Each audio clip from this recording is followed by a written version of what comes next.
A very good morning to the faculty members and my dear students. I am K. Anjali, Assistant Professor, Department of Pharmacology, Raipur. I welcome you all to one-day international seminar on artificial intelligence in drug repurposing conducted by Department of Pharmacology, Raipur. The usual path for developing new medicines take more than a decade by using artificial intelligence to speed up the repurposing process, and various fields of drug discovery has also developed significantly in recent years. In today's seminar, provides the overview of artificial intelligence in drug repurposing and need of further development of artificial intelligence in drug repurposing to serve its maximum impact in the future. I requested Dr. Y. Padmanabha Reddy sir, Principal, Raghavendra Institute of Pharmaceutical Education and Treatment. Sir, please come on to the dais. I requested Dr. K. Vinod Kumar sir, Academic Officer, Raipur. Please come on to the dais. I requested Dr. K. Somshekhar Reddy sir, our program convener. Please come on to the dais. I requested Dr. Sushrita sir, our speaker. Please come on to the dais. I requested Dr. Spandana ma'am, our speaker, to come on to the dais.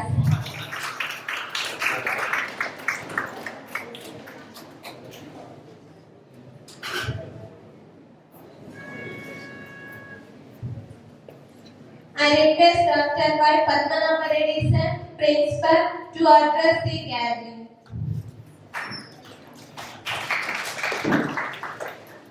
Very good morning to all of you. Respected dignitaries and dayas, my colleagues, Dr. Somsekhar Reddy, Dr. Vinod Kumar, and my good friend Sushrita, as well as Vandana Madam, my dear faculty members, and dear students who have registered for this one-day international conference. I welcome you all for this one-day international conference on artificial intelligence drug repurposing. Actually, 1 month back, almost somewhere December, I met Sushrita sir at Rajamandri during one event, that is APTI National Conference, which was organized at Rajamandri by Vijay's College of Pharmacy. On that day, while I was discussing with Sushrita, I invited him, and he readily accepted for my invitation to come on here, because both of them are working in South Korea in different universities for quite long time, and they will be frequently, that means they will be visiting India every year in the month of December, and actually they are scheduled to leave India on February 20th. So even though they had short duration, they have accepted our invitation, and I thought that drug repurposing is very novel topic which you might not be heard or which you might not be knowing much about it. Okay, so I thought of arranging this one-day conference, inviting them, because you know the role of artificial intelligence nowadays. It's growing like anything, and it's almost killing many jobs, even in IT sector also. Regularly, you might be seeing this many jobs are gone like this, but there is every possibility of alternate field where you can expect very good opportunities. So that's why I thought that this artificial intelligence is a novel topic, and that too, the drug repurposing. Okay, so with these viewers, because already we are running late for 45 minutes, and I don't want to take much of your time. So better, if you are going to spend much of your time with these experts, that will be useful for you. Okay, so with these viewers, and also on behalf of my family, I heartily welcome both the resource persons, Susmita sir and then Spandana madam, both to our institute. And I extend my warm thanks to both of them for accepting our invitation and coming over here. And if to the organizers also, particularly Dr. Somsekhar, because once I came back from that conference, I informed Somsekhar and I had given the contacts, and everything has taken care, contacting them and finalizing the schedule and booking their tickets and everything. Okay, so I congratulate Dr. Somsekhar also on this occasion and his team who have taken a lot of efforts for organizing this event. Thank you for giving this opportunity, everyone. Thank you, sir. I request Dr. K. Vinod Kumar sir, Academic Officer, to address the gathering.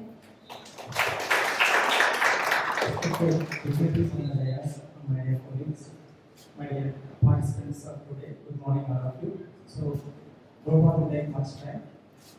You might be gone through today's newspaper if you had. It is another paper used to get one part 2. So, if you gone through that, you might be got what is the importance of this artificial intelligence. Because today's cartoon was what you can say, matrimony. He is giving. So even though the software engineer, the person should have knowledge about artificial intelligence and data science. Then only the matches will be more. So that is the one word I want to say on this, because this is a booming area where you have many opportunities. So if you are able to learn this, you can shine in anywhere, not only in pharmacy, not only in software engineering, or anywhere you can shine. So the salary wise also will be very good packages you can get if you have at least basic idea about this. So the only thing I want to say is, so you just utilize the resource person's words so that you will be shining. Thank you very much for giving me this opportunity. Thank you, sir. Now I request Sushma to introduce our speaker. Good morning to everyone. This is Sushma Cooperative from Department of Pharmacology.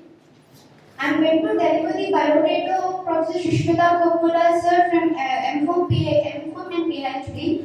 Dr. Sushmita Kopula sir is a senior foreign faculty and a professor of pharmacology at the College of Biomedical and Health Sciences, Konkuk University, South Korea. Dr. Kopula sir has 15 plus years of experience in teaching and conducting the preclinical research in drug development for the neurodegenerative disorders, cognition, oxidative stress, male sexual dysfunctions, and aging from natural products on their isolates.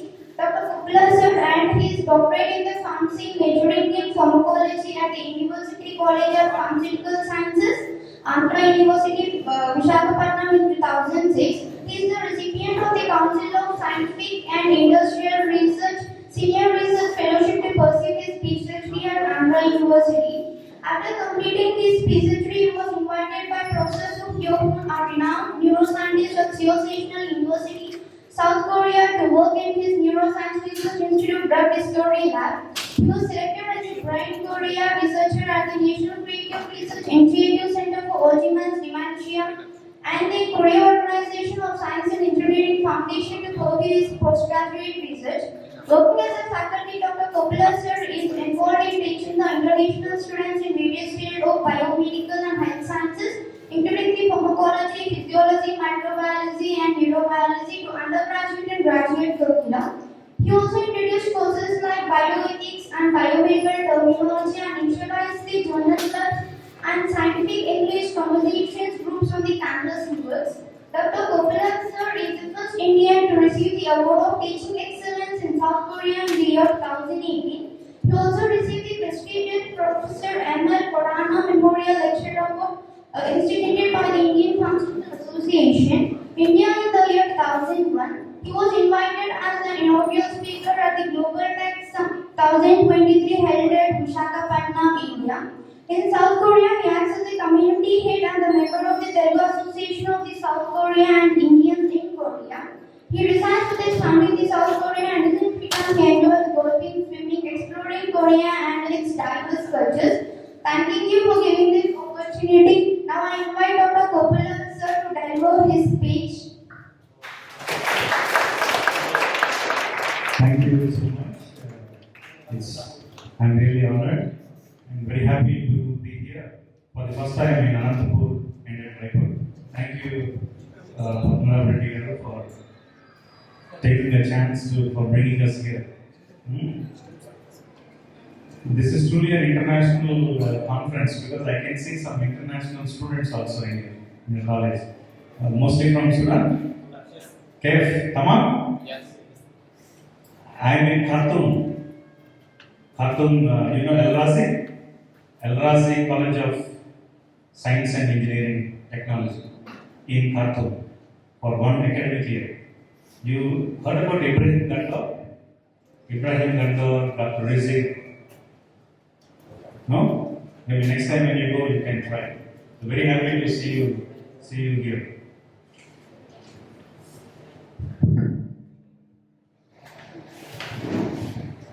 You all know that we came from South Korea. So, how many of you are very fond of South Korean dramas, South Korean music, South Korean food? I expected more hands. Okay, good.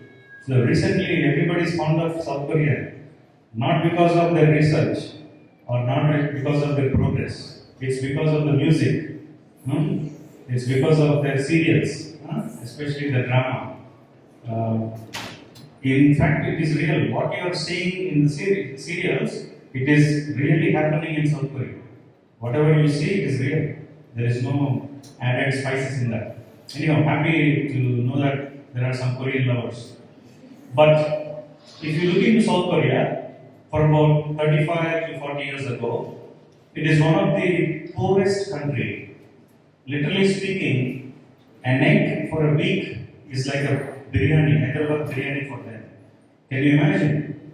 If they serve one egg for lunch once in a week, it is like eating a nice dum biryani or nice feast for the family. So from that moment, if you look at the present situation in South Korea, they are now in a position to give funds to the World Bank. Those days they are taking loans from the World Bank. Now they are into the list of countries most advanced. And all these things happen, I don't say because of their real hard work, because I don't like the word hard work. Because in the word hard work, already there is hard, which is not good. So because of their love and passion, and because of their dedication and their love towards their people and the country, they were able to do that. Now, if you just ask any South Korean what is great about your country, they will say, you go to any part of the world, you enter into any house, you can find at least one Korean product, like made in Korea. I think in this classroom, how many of you are carrying a Korean phone, or Korean car, or Korean TV? Samsung headquarters is from Korea, LG is from Korea, and Hyundai cars are from Korea, and also Daewoo. Now it is taken over by GE, but Daewoo is also from Korea. So you can see most of the. I think nearby there is one more industry, Kia Motors, is also from South Korea. I think that is one of the reasons I heard there are some Korean restaurants and Korean markets in Anantapur.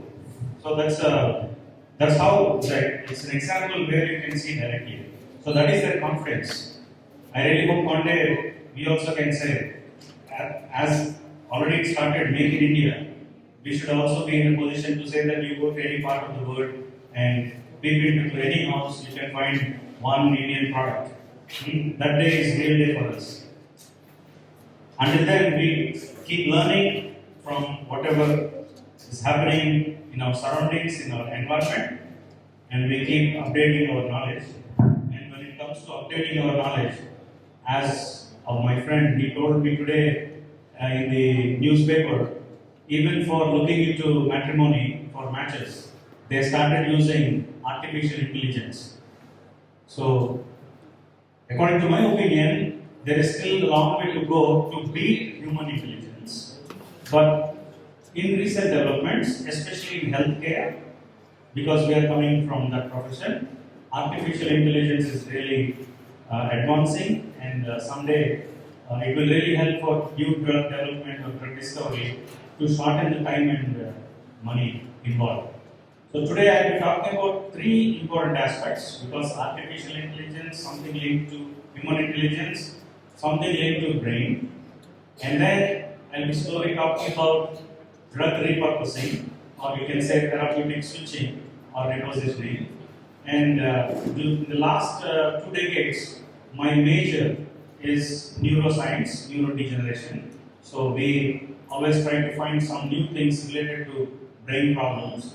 So I will only focus on neurodegeneration and how drug repurposing along with artificial intelligence, it is helping the neuroscientists. So can we start?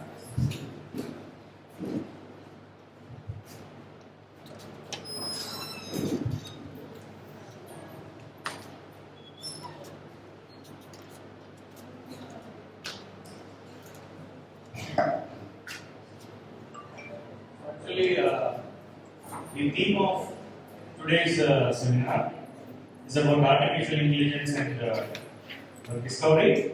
But my focus, as I told you, is about artificial intelligence, drug repurposing, and the neurodegeneration.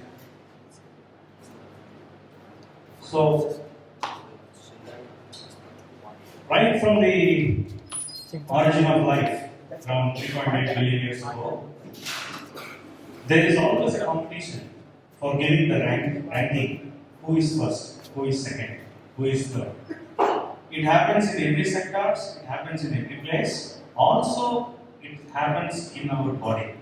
So, in our body, there is always a competition to name which organ is the best.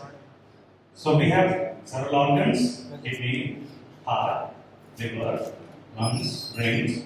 So, if you ask for yourself which organ is number one, majorly, most of the theories, we call it as cardiocentric theories, they always propose heart is the most important organ in a human body, because it is present in the center, that is called as seat of intelligence, and the remaining organs like liver, brain, kidneys and other organs, they are helping the heart like a servant.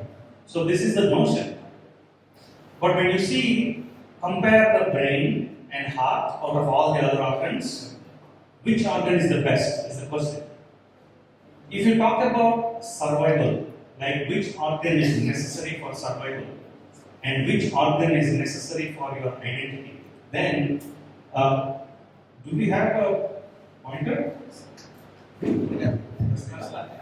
I have my own. If you want. Okay. Before the pointer comes.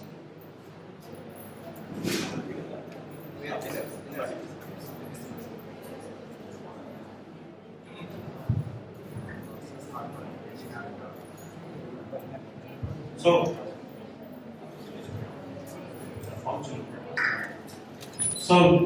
out of all these human organs, the most debate is about the brain and the heart.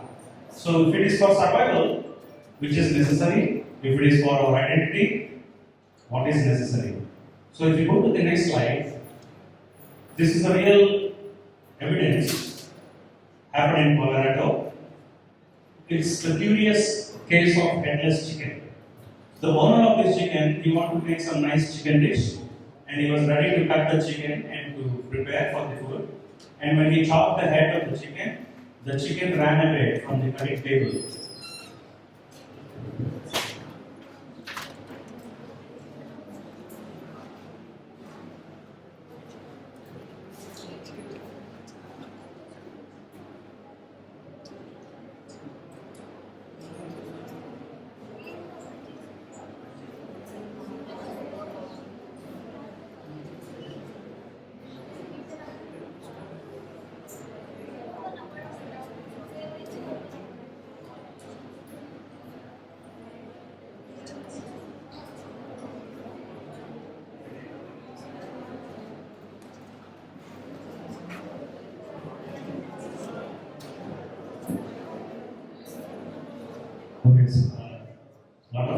questions, but I will not leave you. So, if you come to this curious case of headless chicken, it's a mic without the head, because the esophagus and other oral parts are still intact. The owner tried to feed the chicken by using small rice powder and water, and surprisingly, this chicken survived for almost 18 months without the head roaming around. But of course, it doesn't need any directions, it's just living for 18 months. So, this can be one of the evidence telling that even though there is no head, there is a chance of living for some particular point of time. I think in our several movies, including Bahubali, when the hero cuts the villain's head, still the villain is walking without the head for a few seconds. But this is one evidence. So even they celebrate Mike, Headless Chicken Day, and this is conducted in every May. So you can see here it is born in 1945 and it survived till 1947, and it is living for 18 months without the head. This is one reason. And the next one is another example to prove that even though majority of the regions or parts of our head are destroyed, still a person is able to live. So this case is called Curious Case of Phineas Gage, and is an American railroad construction worker. And while in his job, accidentally some thick rod has been pierced into his skull and destroying most of the parts of the brain, especially the frontal lobe area. And after this injury, and he survived for almost 12 years without having majority areas of the brain. So his other activities are normal, especially he lost his consciousness or cognitive abilities. Otherwise, he is able to live for 12 years. Now, if you come to the case of heart, this is an example wherein Stan Larkin, just 25-year-old, he was having a heart problem, and the doctor suggested a complete replacement or transplantation of heart, but he could not get the heart of his choice or of ability. So the doctor said you have to wait. So till he find a suitable heart, the scientists or the doctors are able to make a completely artificial heart, which he's carrying in his backpack, and his life is very normal. Like he used to play basketball, he used to go meet friends, play, joke, and rest of his daily activities. But only thing is he had to carry the heart with him. So if you look into these evidences, it can be sure that for survival, heart is very important, because without the heart there is no chance. But for your cognitive abilities, for learning, for experiencing, for memories, and for other cognition or conscious related activities like knowing your own identity, our brain is very important. So that is the reason till date you can find organ transplantations including heart, liver, pancreas, kidney, but to date there is no brain transplantation. So brain is which tells your identity, it stores your memories, it has a learning capacity, it does mistakes and it learns from the mistakes. So it's very complex, and that is the reason always in the debate of organs, the brain usually can be declared as one of the best organ and most important organ, because it is talking about your identity. If you go to some ancient history, when we talk about Egyptian history, Egyptians do believe that heart is the most important organ. When the king is dead, the Egyptians believe life after death. So, and they also believe that heart is the main organ which can tell about their identity and that is the most important organ. So they used to remove all the organs, including the brain, only keep the heart, and balance the heart with the feather of truth. It is called as the mat. And they used to balance the king's heart and the feather, feather of truth mat. If the heart is balanced or it is slightly heavier, that means the person is true and he is eligible to be mummified and he is definitely having life after death. And it is the heart which is going to tell him that he is the king of Egypt, or for example, Tutankhamun. So heart is the organ to tell he had treasures, he had a lot of army, gold, and huge structures. So that's why they used to keep the heart at the center, remove all the organs, and then do the mummification process. And thereafter, you know what they do. So here, the scientists who are also supporting the heart as a major organ, we call them as cardiocentric theories. So first comes the Greek philosopher Aristotle. So he said heart is the main organ because at the first, when he observed the chick embryos, he can only find one small flickering organ in a small coin-shaped ball, and that flickering organ later became heart. So because he saw heart is the main organ for the chick's development, he also believed that heart is the most important organ. In 9th century, Abu Nasr al-Farabi also said that the ruling organ is the heart, brain is secondary, so all other organs are secondary. In 19th century, Auguste Comte also declared the brain should be the servant to the heart. So most of the time, in those days, they only supported heart. Even you can see many poetries only talking about heart. And you can see this symbol. It is called Cupid arrow of love. So usually we say some X loves Y. And what is this one? And what is this? This is visible as heart. So we usually believe that heart is the main organ in those days. And even today, if you can see, for so many couples or lovers, they always talk about heart. But when the cephalocentric theories evolved, and Hippocrates, of course, is the first Greek physician, and he suggested that brain is the seat of soul and intelligence, and all feelings are originated from the brain.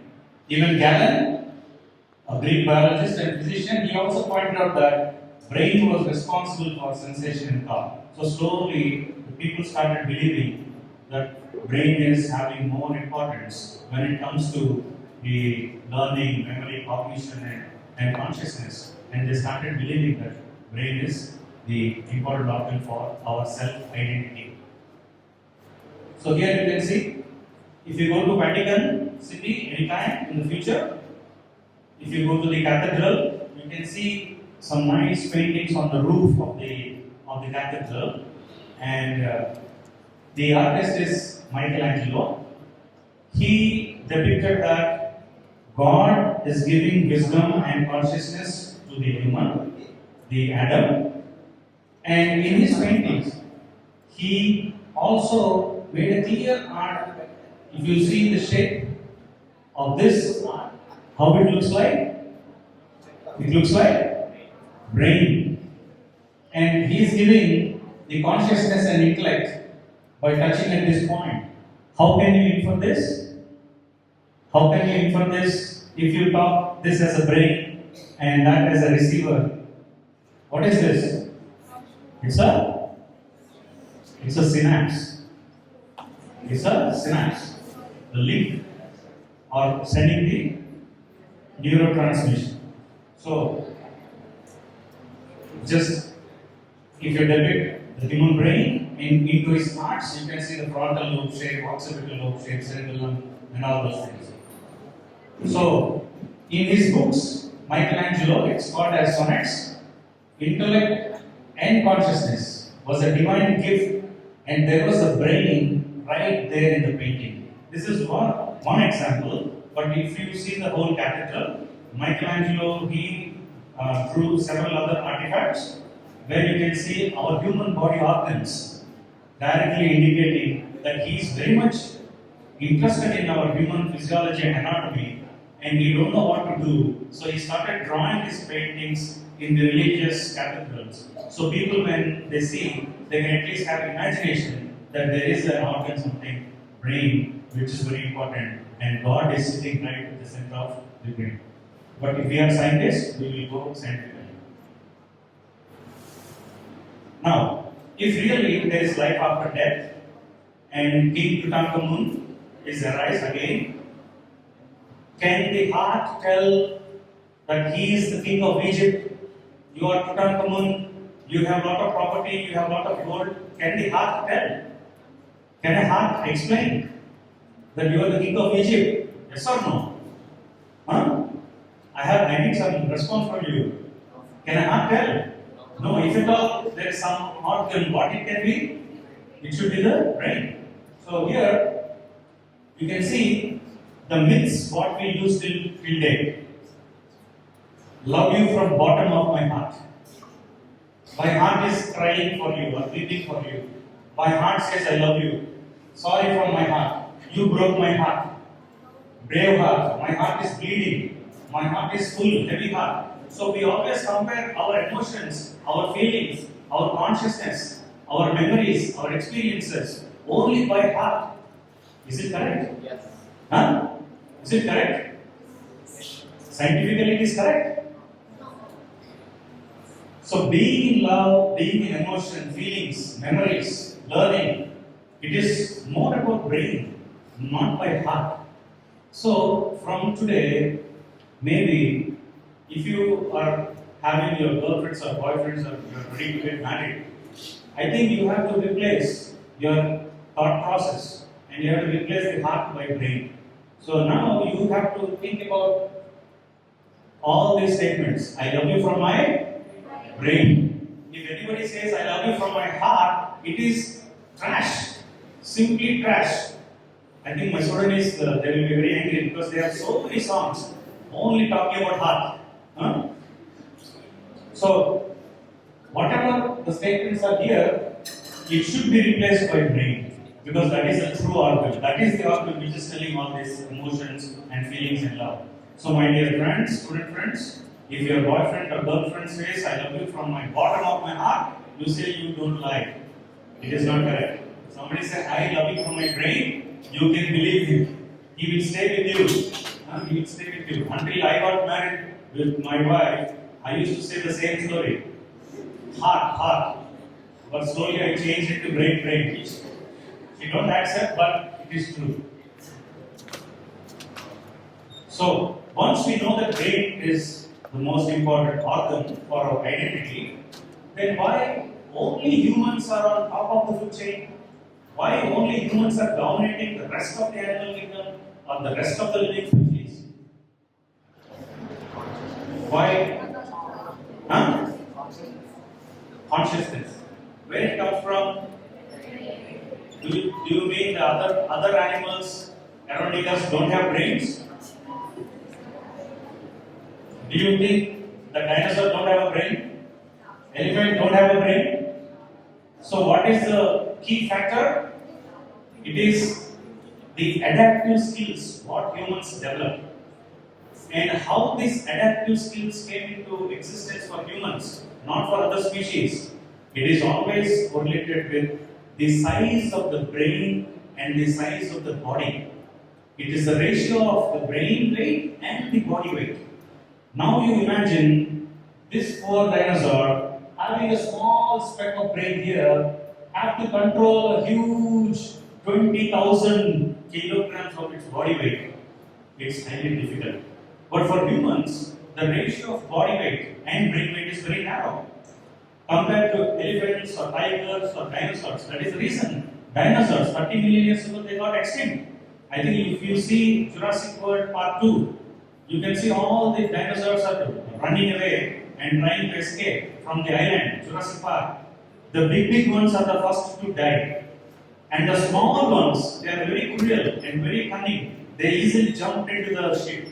If you go and watch the movie, you will understand. So the smaller the size of the body and the brain ratio, there lies more intelligence and more adaptive skills.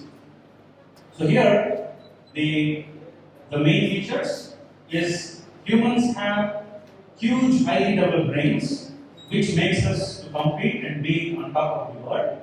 So adaptive skills and smartness always helps. When you compare the size of the body weight and brain, human is 1:40, monkeys, whales, elephants 1:2000, dinosaur 1:20,000.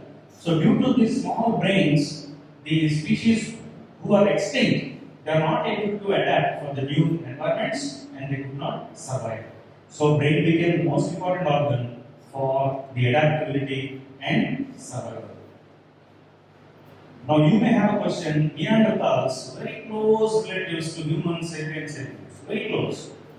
They also have big size of brain, they also have sufficient size of body, but still around 25 to 30,000 years ago, Neanderthals are also extinct, and the new species, we were evolved, and we are ruling the world. So Neanderthals, they are more visual. Visual means they do only two things. If they are hungry, they kill an animal, and if once eating, they sleep and reproduce. Only these two things. So they have very less creativity, and overall intellect is very less. So they have underdeveloped frontal lobes. Now slowly in the brain, we thought from heart and other organs, brain is important. From the brain, we are talking about frontal lobes and parietal lobes. So for intellect or intelligence, frontal lobe plays a major role. And because they have a reduced size of frontal lobe, so the brain which controls the thinking ability and also the transmission. Because of that reason, the Neanderthals are also completely extinct. Now this is a real fact that because we talk about brain, it is more complex and highly developed, and it does very wonderful things. And also equally, it is the most vulnerable organ. Like in Telugu, we say, "Pallu chetlike, raadu dabbu padtayi."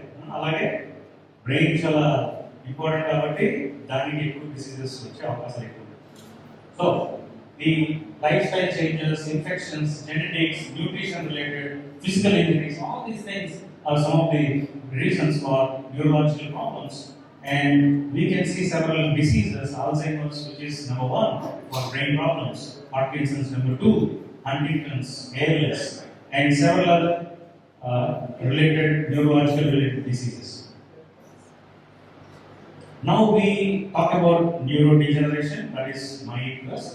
So maybe the population who are having neurodegeneration will be increased to 150 million by 2050, and it will overtake cancers and other diseases.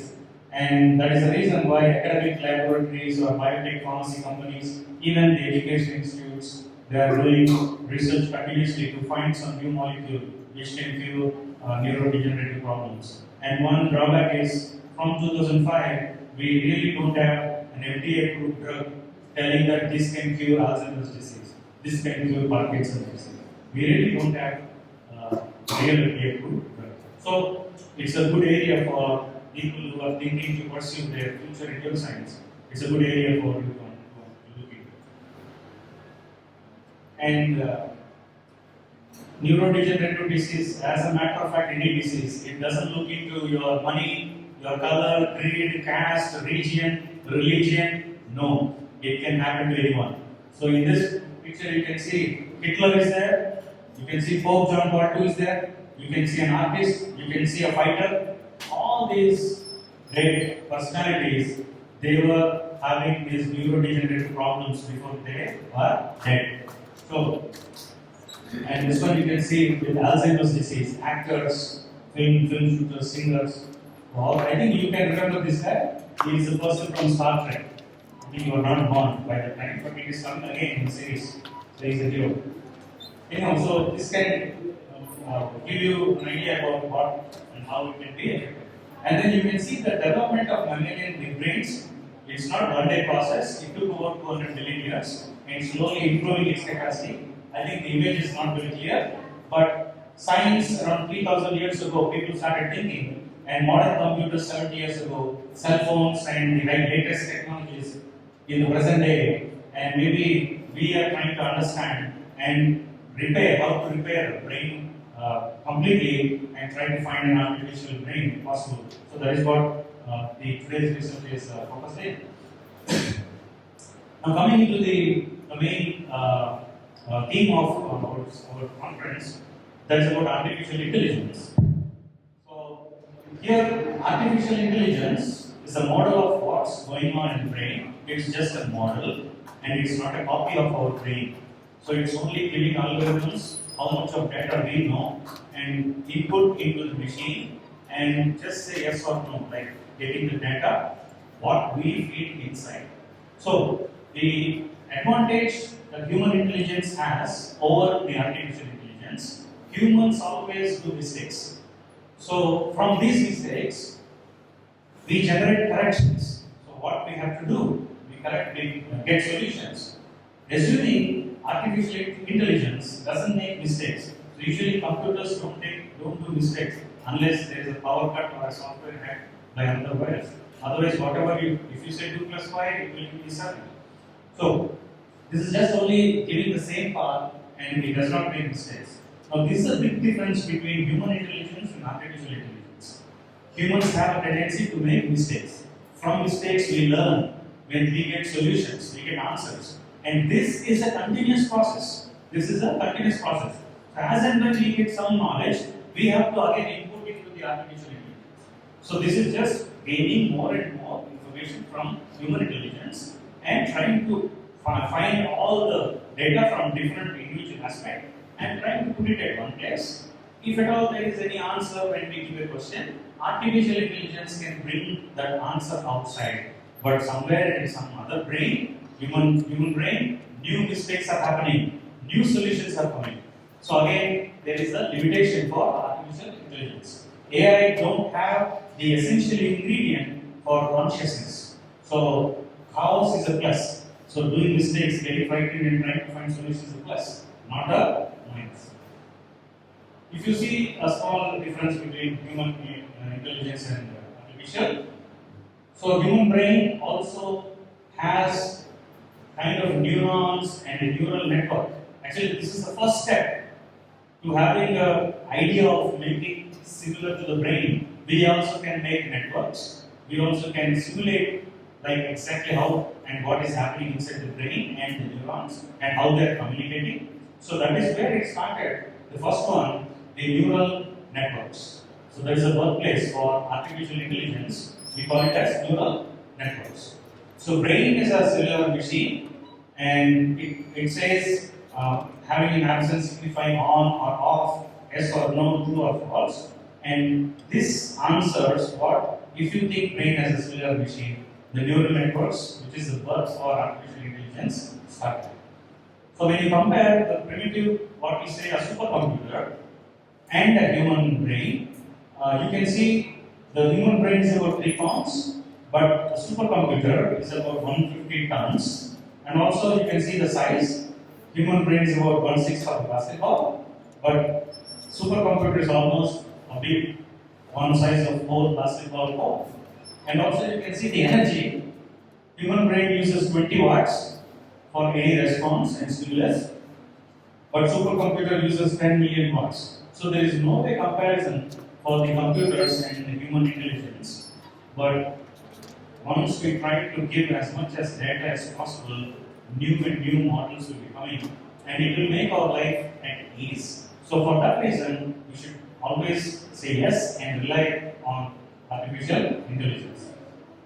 So here you can see the 3 different things. If only input and output, information processing and memory, always the computer wins. This is proved by playing chess and ludo and other games with the computer. And then you can see majority of the times the computer wins. And closely matched is complex movement, vision, language, and structural problems. Both are similarly close. And brain still wins related to creativity, emotion and empathy, planning and execution, and also the consciousness. Now you know about this great personality, Albert Einstein, who is considered as the most intelligent person a human saw. So because of his high IQ, and when he was dead, Dr. Louis is working on the brain and neuroscience. So he got a chance to dissect Albert Einstein's brain and compare with the normal brain. So while he did this process, he found out that Albert Einstein's parietal lobe is slightly larger than the normal human brain. And this gave a new emphasis that parietal lobes, having larger parietal lobes, are an indication for having higher IQ and intelligence. That is the reason Albert Einstein is also known as a parietal genius. Have you heard about this? Parietal genius. So those who have higher parietal lobes, larger parietal lobes, they can be having higher IQs, and he is called as parietal genius. So if Albert Einstein is alive today, what is his opinion about artificial intelligence? Will he say yes or will he say no? So when they had a big meeting and discussion, and everybody said that, of course, Albert Einstein would be definitely advocating artificial intelligence, but the only problem he might be having is how it is being used, the application part. So we have seen the Rajinikanth film Robo 1 and Robo 2. Actually, the application, the idea was very good, but what happened at the end? In the first part, the Robo fall in love with Aishwarya Rai. In the second part, Robo fall in love with something else, and it started fighting with humans. So, application part is very important. How we use it. So, how this artificial intelligence? Because I cannot speak about all fields. We are talking about drug discovery and drug repurposing for neurodegeneration. So, for drug discovery, especially, artificial intelligence is really supporting for faster and cheaper way of getting new molecules. So, for conventional drug discovery, we have a low success rate and a huge cost. But if you use artificial intelligence, we can save the companies by reducing the total funding, like billions of dollars, and also people who are waiting for some rare diseases, looking for a drug. Maybe it will take another 15 years or 20 years. By hearing that only, the patient will be dead. But artificial intelligence sometimes it may be faster, and we have a chance that some hope that a new drug will come early.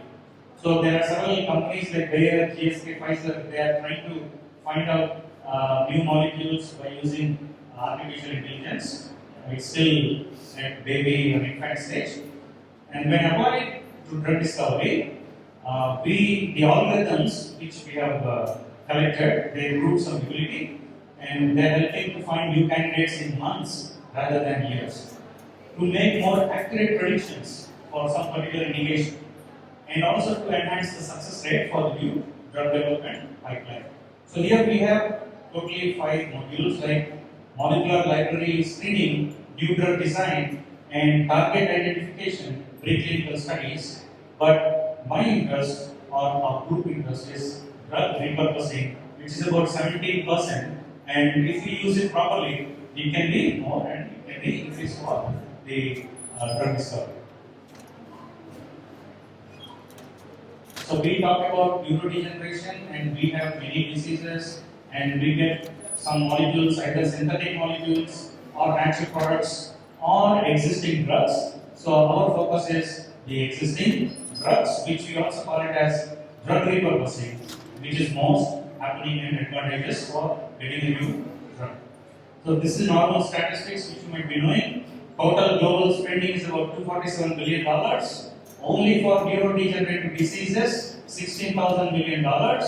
And for every 100 drugs which are entering clinical trials 1, 2, and 3, finally only 12 drugs, around 10%, are entering into the final stages. And maybe post-marketing and other things, even this 12% may go further down.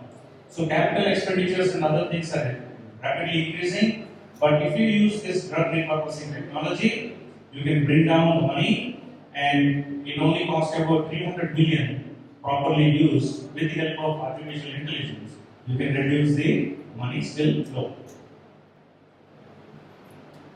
Now, what is this drug repurposing? I think you already have some idea about it, but in a very simple way, when we are young, when we are playing with the blocks, Lego blocks, one day we make house and you break it. Then you want to make an animal, you make it. Again you break that and make some other car. So using the same blocks, same Lego blocks, we do many different shapes.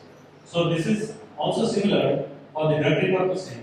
By using one molecule, you can try to find new indications. For example, a drug which can be treated for cancer can also be repurposed for brain, can also be repurposed for urinary problems. So we are making indications, right? We have some synonyms: reprofiling, recasting, repackaging, recycling, therapeutic switching, all comes into one single term, that is drug repurposing. So conventional way or traditional flow of drug discovery. So usually we try to pick some disease of interest and then see whether it is having a very good market. So that is very important, because nowadays if you take a disease which is not rare, anybody will try to find a new drug discovery for smallpox, for chickenpox. Huh?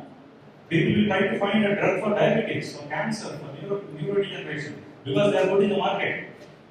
The drugs were already available and treated properly. There is no need of any new discovery. So usually we pick a disease like target based, and then we do some phenotypic studies, animal studies, and then go into further experiments. So usually the flow chart, what they follow is they try to take a small molecule and then it binds to some protein target and try to find some mechanism and go for phenotypic process and then for the disease. That is the main indication. Whether this is working for this disease A. If this is not working, they will remove the small molecule and put it in their shelf. Try to take a new molecule, again do the same process. If it is working, keep it on the process. If it is not working, throw it. They screen millions of chemical molecules, and hardly you can get one or two good molecules of your interest. I'm not talking about all diseases, of your interest. And remaining thousands and thousands of molecules which you think are useless for you can be used for other indications. In one way we have to accept, because an industry cannot use their money for finding drug for all the diseases. They have their own interest. So that's why they only go with one chart and they ignore the other things. Now what we can do is, or what we are missing is the alternative pathways. So the same molecule, it can go to an off-target, bind to other receptors and give some other mechanisms and processes and use for alternative medication. Or it can also have some involvement into other processes and show some alternative indications. All these days, the industry is focusing only on this line, but they are not bothered about these two lines. That is what we have to accept, because they cannot spend that much money finding out for everything. Now, what as a academic or students, while you are in masters or PhD or if you want to go to research, now you can try this in your lab, preclinical testing. So you try to take one interest and try to find the molecules which are failed. You can try for your work. Who knows, if you find a new indication, it's a wonderful discovery. And maybe you can have a good patent and you can simply earn a lot of dollars. So this is what the repurposing actually looks into. So repurposing hypothesis: drugs repurposed from approved and marketed compounds used in clinical setting, and drugs that have been shelved, namely molecules that did not succeed in clinical trials, and also repurposed from drug discovery projects that have been discontinued for some reasons. So when they don't have money, they stop the entire R&D, but maybe the results are good, so you can also use those. The motivation is you can increase the market, extend the patent life of a drug therapy, and also treat rare, neglected, degenerative diseases. So here we have three classical examples, although we have many, but these three are having different indications. Number one is sildenafil. Mainly it is repurposed from clinical side effects. The clinical side effects is erection, and immediately they got an idea it can be used for erectile dysfunction. But earlier it is used for for people who are suffering with angina. So this became a multi-million-dollar business for the people who are looking for children and for making happy families. The next one is the repurposing a hazardous drug. So thalidomide, I think in pharmacology and other things you might be heard about this drug. Actually, it is used for pregnant women for hypertension, but later on the babies who are born are having limbs exactly looking like scales. So they are called as scale limbs. They are not developed properly. So now, after some repurposing, this drug now it can be used for inflammatory problems, and also it can also be used for multiple myeloma. You can just ignore giving them to a pregnant woman. So that's all you can. So having an hazardous nature for one particular people, you can repurpose it for other purpose. The next one is expanding the application line. Usually, if you discover a drug, it is actually giving you some patent for 7 years or 10 years, and then you cannot do, it will be open. But if you repurpose for another indication, you can extend the patent, you can increase the pipeline, you can hold your license. So, the selective estrogen receptor modulator, originally made by Eli Lilly, it is repurposed for osteoporosis, and then again repurposed for breast cancer in post-menopausal women. So thereby it is expanding its pipeline. Then, how this artificial intelligence is helping for drug repurposing. So here, in fact, it is used for drug discovery in a very fast and advanced way. And around 30% of repurposed drugs finally make it to patients. But when you include artificial intelligence into this process, you can also decrease more, and maybe you can get with less time and less money. So artificial intelligence gives researchers into some idea about polypharmacology. Usually one drug is one mechanism, but the same drug can be used for several other mechanisms. That is also a very good indication. And common approach here is to build knowledge graphs that reflect relationships between genes, diseases, and drugs. So the more and more keywords you give and get the data, and then you input, make an algorithm, make a software, and for the next time when you have a new molecule, you can try to find by comparing these keywords, and in a very short time, at least you can get an idea for what this molecule might be working. So here they started using graph neural networks called GNN. It can be applied to predict previously unknown connections. So whatever connections it has, those all unknown connections can be brought into one place, and it can be used for other indication. So one approach for this repurposing is computational drug repositioning. It involves analyzing large data sets of drugs and disease information to identify potential new uses of existing drugs. And also, it can be used to identify patterns and relationships between drugs and diseases. And these patterns later can be used for getting a new indications, and it can be used for drug discovery. So this image is a little bit blurry, but anyhow, another approach is network pharmacology. So it usually analyzes complex interactions between drug targets and diseases, and then it will try to find some new therapeutic opportunities. So huge amount of information is collected, and then it is separated into some target indications, and again these indications can further be used for in vitro and in vivo studies to develop a new molecule.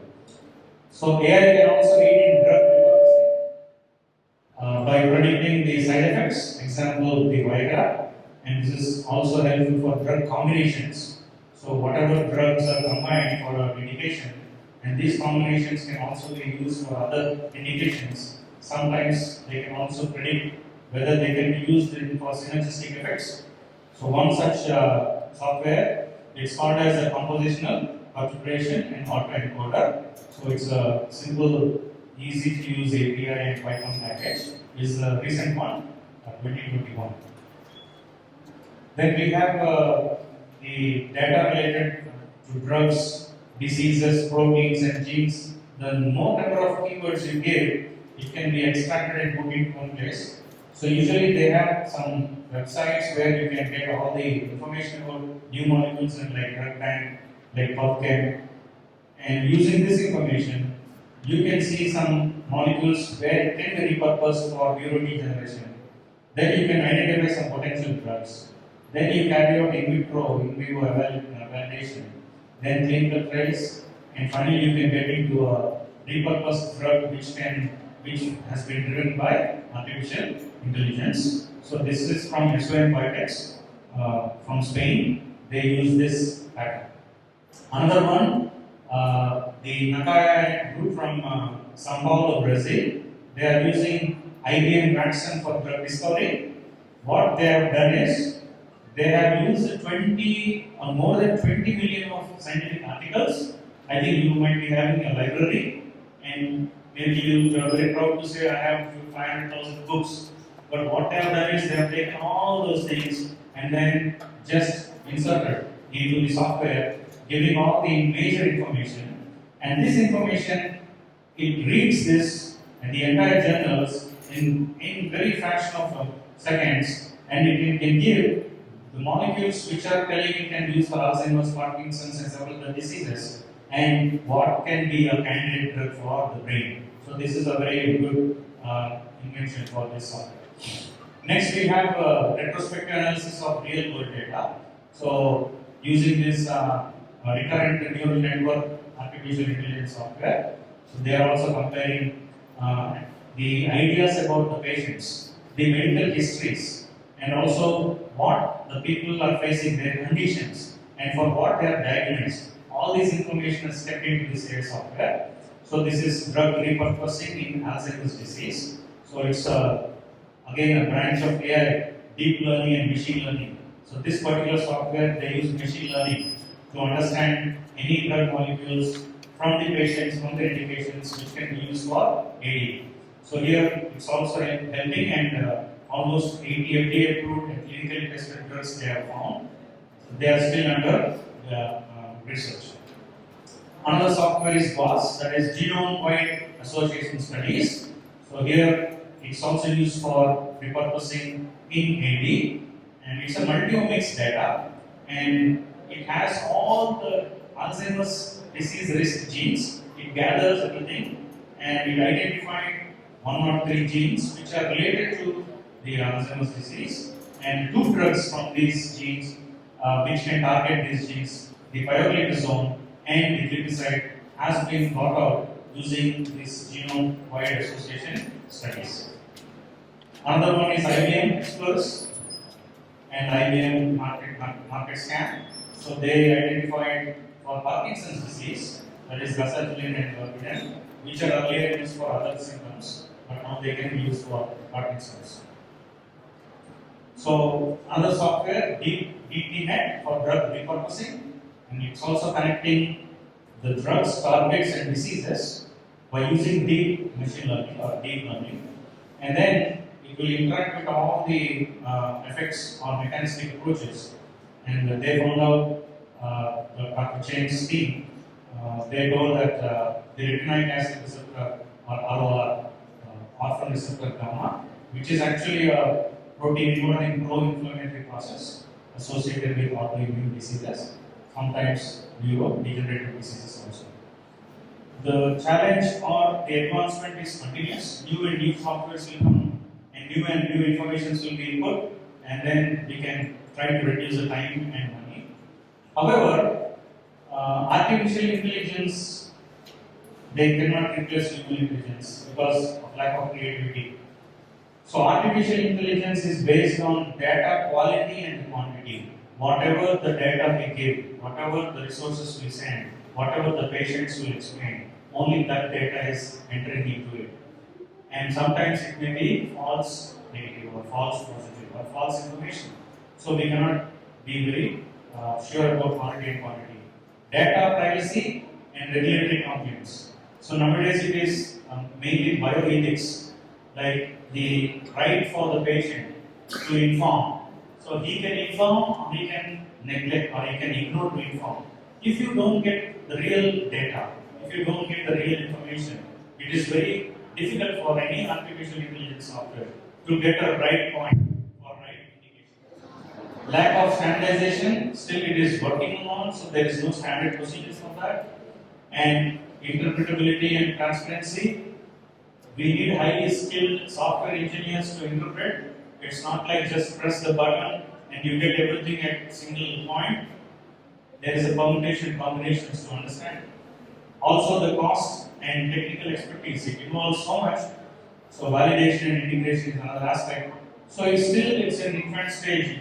It takes a long time until when you can say artificial intelligence, by using artificial intelligence, this is the FDA approved drug and this is already in market and it can be used for so and so indication.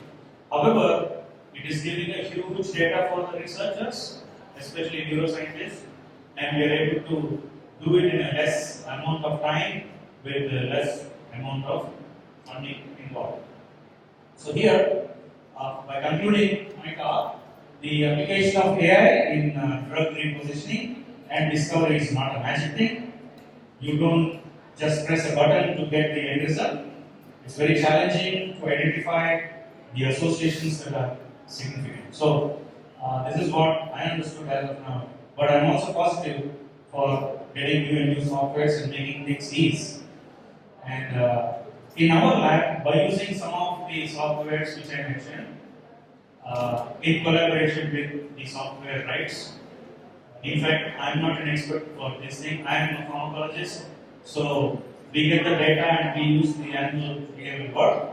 But we identified methylparaben, melatonin, cardizepine, imodin, all these drugs which are repurposed for neuroprotection, and we also published them in neurotoxicology.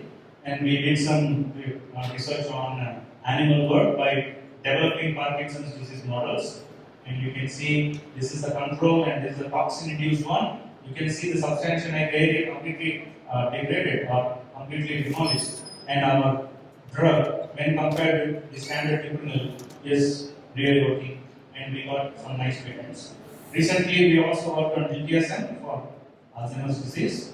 And you can see the streptozotocin-induced rat brains have beta aggregates, and the diltiazem could help to reduce the beta aggregates. So these are some of our publications, and these are the patents which we got. Luckily, I was a co-inventor because most of the work I did, and very happy to share with you that I'm the first Indian to get Teaching Excellence Award in South Korea.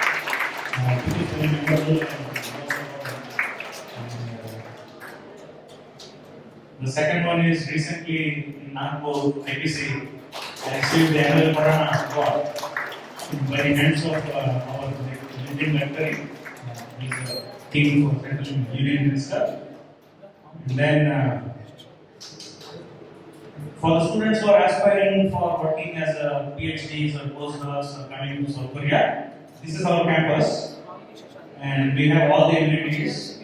And this is our just a library, huge building. This is our research office and research building, and also some time ago my wife also used to work here. This is our department, just biomedical and health science. Who wants to major in biotechnology and related disciplines? This is in COVID time. I was the only Indian. You know Indians, they don't wear masks. So anyhow, already it is reduced, so there is no compulsory. If it is compulsory, I would have definitely. And my research members, sometimes we go for dinners just to encourage them to do more interesting work in the lab. And for any research to be completed, it is always good to have collaborations.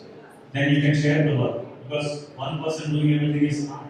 Even in your home, when your mom is cooking some nice food, you go and share the work, right? You cut the onions, somebody will do the stirring and other things.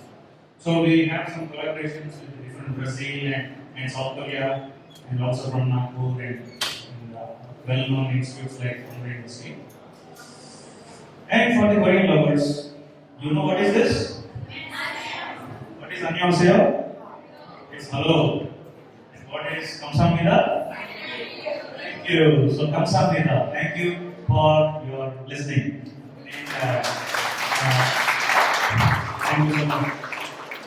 I will, Dr. Somasekaran has all of our events and information information. Those who really want to pursue their higher studies in South Korea, you can take our emails. Even if you have any questions for today's talk, you can just ping me or give an email, and I will be very happy to answer you to the best of my ability. If I don't know, I will not ignore, I will learn and I will get back to you. Thank you so much.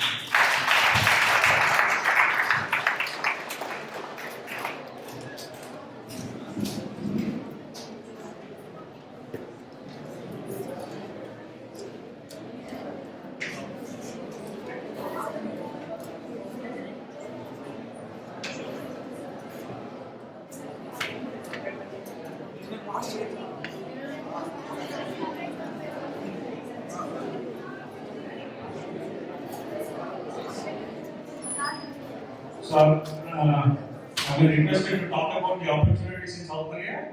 So I take few minutes to tell. Like you, I was also a B.Pharmacy student in Karnataka, Harvard, Master student in Andhra University, and PhD also I continued in Andhra University. Then I really don't want to go for a job immediately. I tried for my postdoc opportunities. While I was applying for my postdocs in several universities, like anyone, first is USA, then UK, then Australia, New Zealand, and even in my widest dreams, I don't have South Korea in my mind. But my professor, he conveyed to me, while you are searching, why don't you go to Sudan? Then I asked him, what are you talking? How can I go to Sudan? Then he said, no, there's a new college developing, and they are requesting for a pharmacology lab and a phytochemistry lab. They want your help, and the pay is very good. You know, my pay is $1,500 in 2005 in Khartoum. And you believe me, in $100, you can have a lavish home. In $100, you can have your car, your food, your petrol, everything. Just $200. I used to earn $1,500. My wife, she used to earn $1,200 being a master. We are just like kings, Sudanese king. So, but at some point of time, after developing the labs and the things are going well, I was always interested in research. So I keep on applying, and most of the emails from USA, they gave a reply, we don't have funds, please try, and all the best. But I got a mail from South Korea. Professor Saw Yuhan is a neuroscientist, and he said to me, I applied for the funding, I will get to know in 3 months. So after 3 months, if I get the fund, I will take you.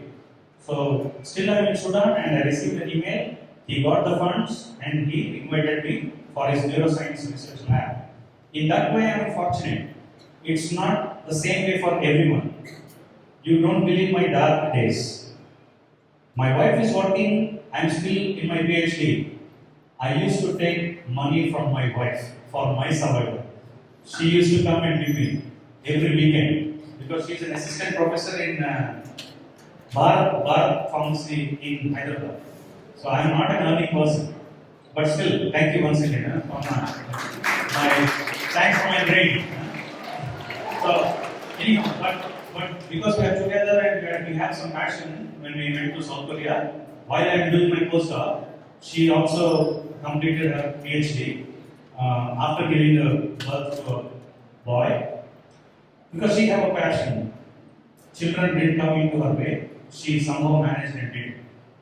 And for you who are trying to aspire to move into South Korea for your master's or PhD, always South Koreans, they look into westernized people. Like we look into more advanced countries, South Koreans look still advanced countries, that is USA. To be competitive or to be recognized during your B pharmacy or during your M pharmacy, at least you try to write 1 or 2 review papers of your interest, which are recognized by Scientific Citation Index. It can be SCI or SCI expanded. They are called as SCI journals, Scientific Citation Index journals. So, if you are able to write 1 or 2 review papers, because you will not be having any research as of now, you can develop an interest And by sending these review papers to the supervisors, you can tell that, Professor, I'm interested in neuroscience, I'm interested in diabetes. During my B Pharmacy, I wrote this review paper, so please go through this. And if at all you have any chance, I will apply with you for a master's 2 years program or integrated program 5 years, master's plus PhD. Otherwise, only PhD program, God knows, maybe 3, 4, 5, I don't know. But then, if you are able to complete your PhDs here, at least you need 5 papers of your PhD work and 1 or 2 review papers. Then you can apply for postdoc. That is a challenging one. Challenging one means not begging. You have your right. You have 2 papers, you can go for masters and PhD. You have 5 papers, you can fight for your PhDs and postdoc. If at all you feel, come on, I don't want to do anything. If anybody gives me an MPharm, if anybody gives me a PhD or postdoc, then I will go. Then I will study and write my papers. That is like a chance. There will be some professors who might be thinking it's very difficult for Indian students to write papers and publish for research activities. So, but if your writing skills are good, if you are able to communicate really well, and if you have an IELTS score, those are some positive points, even though you don't have a research paper at hand. But my advice, if you have a plan, start preparing for IELTS, get a minimum score, write 1 or 2 review papers. It doesn't take much time. Instead of watching Netflix, Korean dramas and other series, you can spend 1 hour for choosing a topic and write something. Your professors are there to help you. They can also be your co-authors. Really, it can help you. Koreans always look about your writing, communication abilities, which is equal to getting some score in IELTS, and your publication abilities by at least publishing 1 or 2 reviews before you apply, if you are interested in South Korea. Otherwise, if you want to finish your PhD in India, then definitely you will be having some research work. You can apply for postdocs. In any case, if you have any questions or ideas or interest, you can send me an email. It's slightly different than the course, syllabus, everything is slightly different. Korea is like umbrella. We have a big department, biomedical and health science, wherein pharmacy, dental, and veterinary, everybody comes into the same department. And anybody can take any course. It's not like a specific B.Pharma course, specific M.Pharma course, until you go into that profession. So before you have to complete some undergraduate programs by selecting some biology related or biomedical related courses. So still, if you have any questions, you can send an email by taking from some. Any serious questions for your future? Any serious questions you have? Apart from asking me the name of this serial hero or K-drama or K-pop song hero.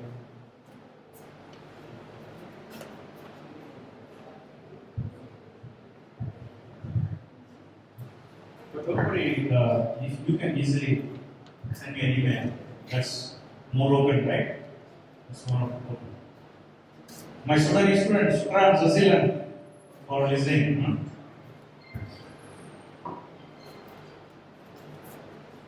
Thank you so much.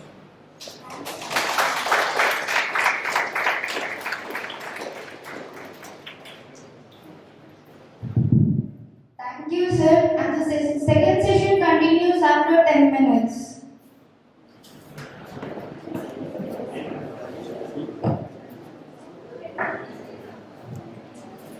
Second session start by within 10 minutes. After completion of the second session, within 10 minutes we have the evaluation function followed by lunch. Those who registered will give you the lunch coupons. You can take lunch coupons from my side and you will go to the canteen after completion of the second session.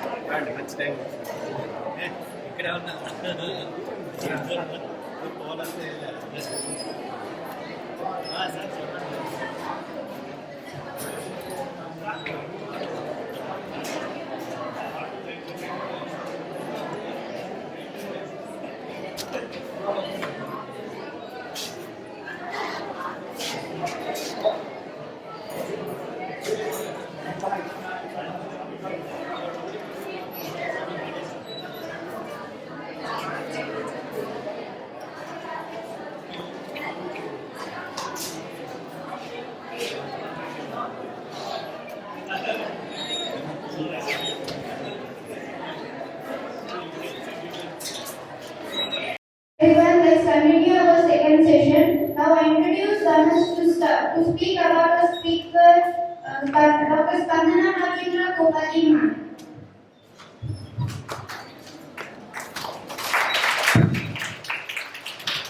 Good afternoon, everyone. I am Dhanush from first year from pharmacology. Now I am going to deliver the biodata of Mr. Spandana Rajendra Gopali, M.Pharm PhD. Dr. Spandana Rajendra Gopali Madam is a faculty in the Department of Integrated Biosciences and Biotechnology, College of Life Sciences, St. John University, Republic of Korea. Dr. Spandana received her doctorate degree from Seoul University, College of Medicine, Seoul, South Korea, specialized in pharmacology and neuroscience. She is a recipient in graduate scholarship for Excellent Foreign Student Fellowship to pursue her PhD. Before joining to St. John University, Dr. Gopali worked as a teaching assistant at the Department of Biomedical and Health Sciences in Konkuk University, Republic of Korea, and as a postdoctoral research associate in the phytochemistry and pharmacognosy lab under the Brain Korea 21 postdoctoral fellowship in Konkuk University, Korea, under the supervision of Professor C. Kwon Kim, former president, Korea Ginseng Corporation in South Korea. Dr. Spandana Madam is an active investigator on several projects jointly with Korean collaborators. She published more than 25 scientific papers in high-impact, peer-reviewed international journals and received 3 Best Research Paper Awards from Korea Ginseng Corporation and PK21 institutions in South Korea. She also presented her work in various national and international scientific meetings. Her current research interest lies in the area of drug discovery from natural products against neurodegenerative and neuroinflammatory diseases, and endocrinology and male sexual dysfunctions, stress and age-related disorders, pharmacological benefits of ginseng and its metabolites. Now I request Dr. Spandana Rajendra Madam to come onto the dais and share her thoughts.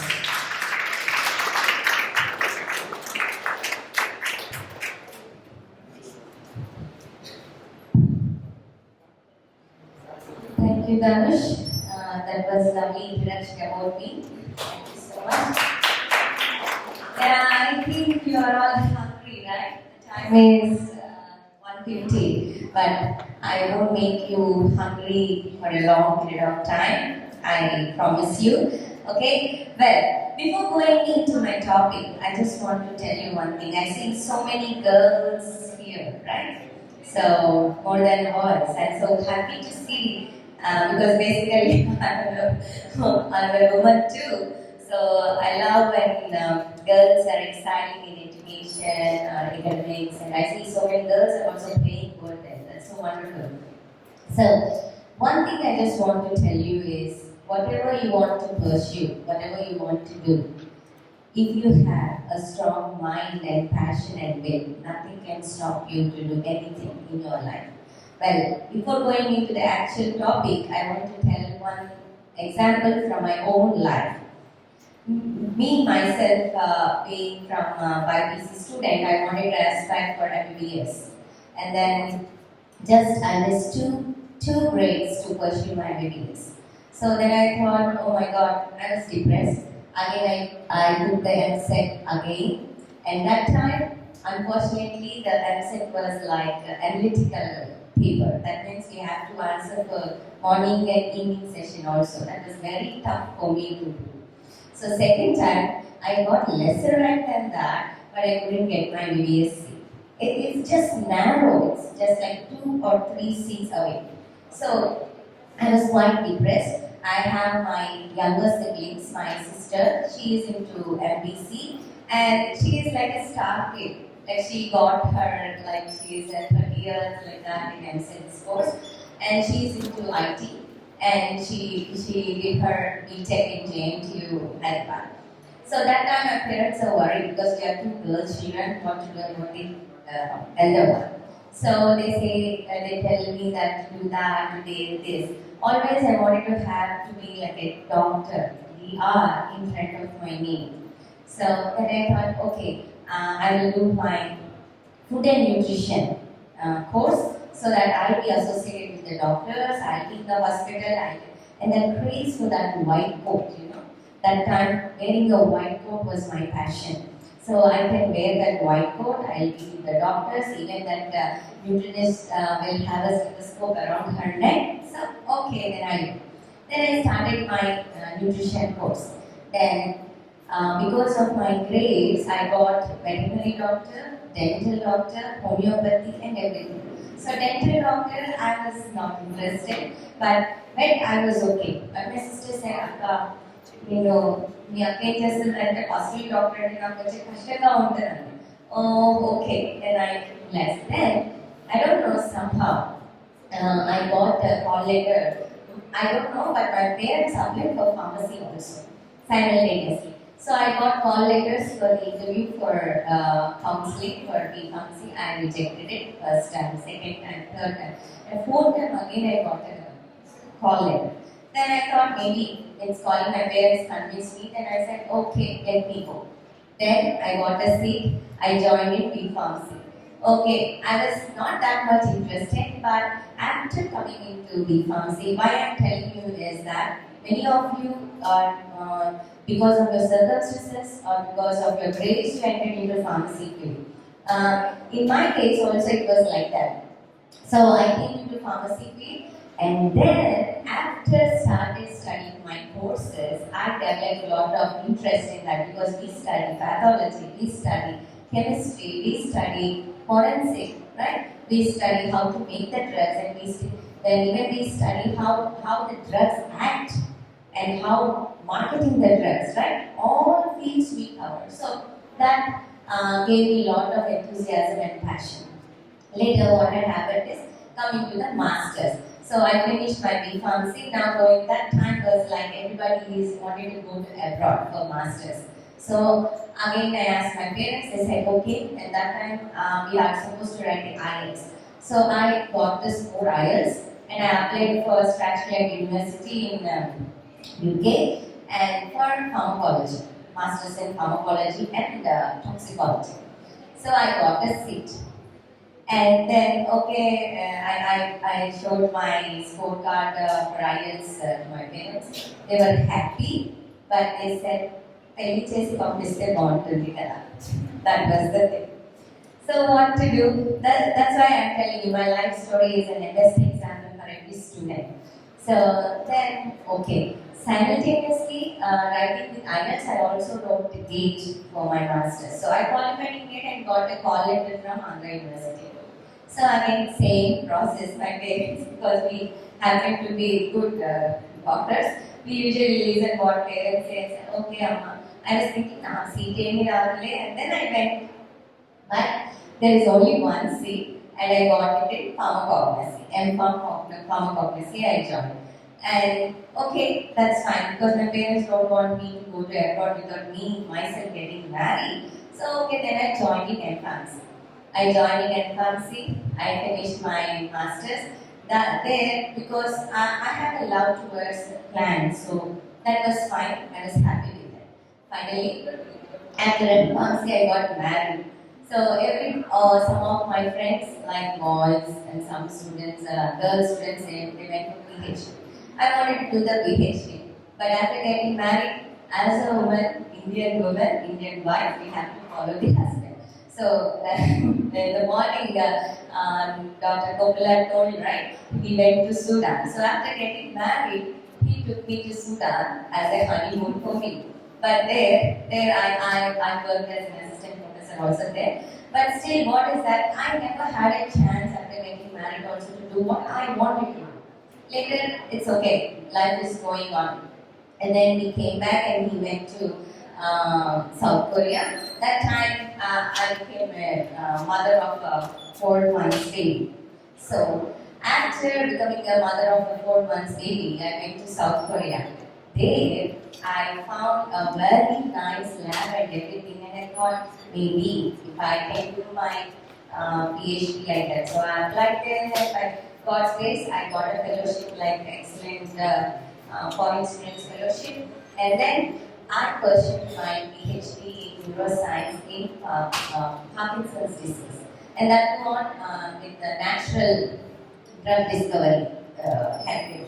So why I'm telling is that wedding, becoming a mother, or going away from a country to country didn't stop me what I wanted to get. So my dream when I was in the +2 is like keeping a diya in front of my name, I could finally achieve. So what I wanted to tell you is, if you have a strong passion and if you have a strong dream, any circumstances, financially, psychologically, parentally, doesn't stop you. When you work on it, when you have that belief that you can do that, you will definitely reach what you can. That is what I can tell you. And so, thank you. And some students are asking, like after doing their masters, how to do their postdoc or how to do the PhD. For them, like usually in foreign countries, after masters, like doing PhD or postdocs, yeah, they always have fellowships. So only thing is like you have to choose the right lab. First thing you have to, now Google is there. Previously we used to go to the internet caves, but now you have everything in your hand. You can Google them, go to the website, go to their professors, department, see their research. So sometimes many students will go thinking something and they wanted to go there and they get disappointed. So before that only, what you wanted to do, make a perfect sketch, what you wanted to do. Then accordingly, what research that particular professor or the department is doing, you can go in that, search for the field, and then you can apply. So once you apply, then you can, if you get an invitation or you have to, sometimes you have to keep on. Even myself, I get so many emails. Sometimes because of like the class schedule or something, so you may ignore. So if you keep on repeating your emails, no, one day or the other that professor will see, oh, why this particular student is emailing me, maybe she or he is having a lot of interest. So they will see, because everybody are busy, right? So it is you have to go after your dream. You have to go after your passion. Then only you can achieve. And going to abroad is not a big deal nowadays. Like now everything is open, right? You can do whatever you want. And don't be timid. When you are timid, no, the timidness will overcome you. Always be strong. To be strong in your own field is like that. You should have the basic standard of your bookish knowledge first of all. The basic books, what we studied in our BPharmacy are the standard ones, right? So after that, you can gain knowledge from the research papers or the advanced things after that. First of all, if you are strong in your own subject, then you can do whatever you want to do. Okay? So please take these tips when you want to do your masters or PhDs or whatever you want to do in your life. Okay? So here, today I just want to tell you, in the morning you heard about heart, brain, the fighting between the heart and the brain. So this session I just want to be like soothe and sober. It's about the ginseng. So anybody heard about ginseng? Maybe pharmacognosy. In pharmacognosy we have the first root, right? Ginseng. So what is ginseng? Can anybody tell? Is it a plant? Okay, it's a root. Okay, so what is its shape? Huh? Something like this, right? Am I thinking like a bhangima? Something like this, like it's in the shape of a man. That's why it's called as ginseng. In the same way, now in WhatsApp we have all the trending things like if you eat walnut, which is in the shape of the brain, it is activity in the brain, and if you eat carrot, cut the carrot, it is in the shape of the pupil, it is good for eye. In the same way, because of its shape also, it will help the whole human body. Like I will explain it clearly.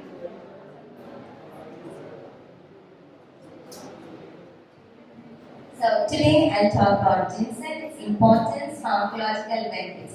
Like in our Ramayana thing, what our Lakshmana, when Lakshmana gets fainted, what happens? Sanjeevani. That means it is given by our God, or we can say its ancestors, right? In the same way, here ginseng is also, they have a myth like ginseng was given by their ancestors. Here you can see it in the picture here that the ancient people, they are the goddess-like thing. They give the ginseng as a gift.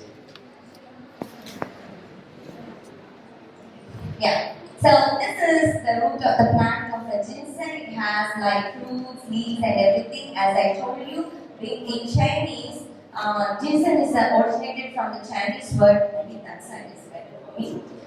Chinese word ginseng, which is meaning of man herb, because the shape of the root and the plant resembles like a humanoid form. Okay, and so talking about ginseng. Ginseng is like gold. 10 grams of ginseng extract is equal to the price of 10 grams of ginseng extract is equal to 10 grams of gold in Korea. So that's why it's very famous. So why it is so expensive? Let me tell you. You know, to have the ginseng extract, all the product, the root should be like 6 years old. After sowing the plant, the root should develop for 6 years old. Then only we can have the product of this, having the medicinal values. Okay. So coming to the cultivation process, like if you build a house or anything, we see the vastu, right?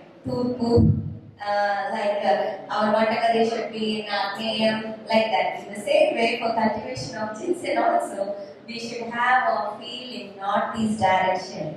This is not like Vastu, but scientifically it is for the aeration. The wind comes from the northeast side, so it should be having the proper aeration and proper soil, and the soil should be plucked like 15 times more than the normal field. Okay, and then picking. Yeah. Then when are we going to sow the plant? When the plant is like 4 years old, and on mid-July or something, we pick the seeds and then we sow it in October or July or November, and then we transplant after keeping the seeds. Then it should grow to 2 years. Then we take that small sapling and then we transplant the sapling into the main field. Here, there is again a way of transplanting also. It is just not like our rice field or anything. These plants should be planted like in a, in a transverse way, because we need the root, not the shoot. Okay, so they should be transplanted like that. So there is always a strict cultivation of the management of cultivation in Korea. So what happened, not only in Korea, if you want the ginseng, there is a strict management of cultivation. And you know, here, because the farmer will have a period of 6 years old, so they have an intimate contact with the plants itself. So one of my friends, they have a ginseng field. So he tells that his father will always talk to the plants in the morning. So in the morning you find some droplets on the leaves, right? So he says that every day, I think some of you knows this word, Tajinati, Anoya, Anong, Tajinati. Okay, like how are you all? Is everything fine? Like that. They speak, they communicate itself. They say that the groups even communicate with the farmers. So that's one interesting thing. So here, as I mentioned you, 1 year old ginseng. So we have one stripe of 3 leaves, and in second year 2 strikes, third year 3 strikes, fourth 3, and then like that, and then here the development of the root develops. So always there is a very specific period of time for the collection of the ginseng.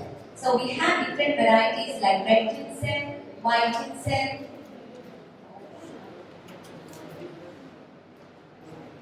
Okay, we have varieties like red ginseng, white ginseng, tegu ginseng, and fresh ginseng. Out of all these things, red ginseng is the most powerful medicament. Where we have it is steamed and dried for 10 years under the room temperature with vacuum packing, and white ginseng is like 3 years drying, and the tegu ginseng is dried for 10 years with vacuum packing, and fresh ginseng is like freshly cut 2 weeks without sun drying and then store it. So this is the process where like cleaning, packing, and they do for analysis and screening of the tissue, screening of weight, moistening and packing, and it is packed in boxes like aluminum boxes. And then so types of ginseng we have in the world. Okay, those are the types cultivated, and these are the types which are cultivated in the world. Korean ginseng, which is having the best medicinal properties, and then comes the Indian ginseng. We don't see that. Can you tell me what is the Indian ginseng? Can anyone tell me what is the scientific name of that? Boys versus girls. It stands for W. Okay, I know what. Somebody is saying, whispering. Yeah, that's right, boys. Tell Vidanya somniferum. Yeah, that's the ashwagandha. Okay, Indian ginseng. So, and then comes the Brazilian ginseng, American ginseng, and the Siberian ginseng. This Siberian ginseng doesn't have that much medicinal properties, but they use this for the adulteration. And then these are the process of varieties where the ginseng is cultivated. The process of white ginseng, washing, peeling, drying, and then here this one is like steaming for 80 to 90 degrees. Why they steam? Why they steam the ginseng? They steam the ginseng because to get the medicinal constituents out from the root. Okay, so what are the ingredients?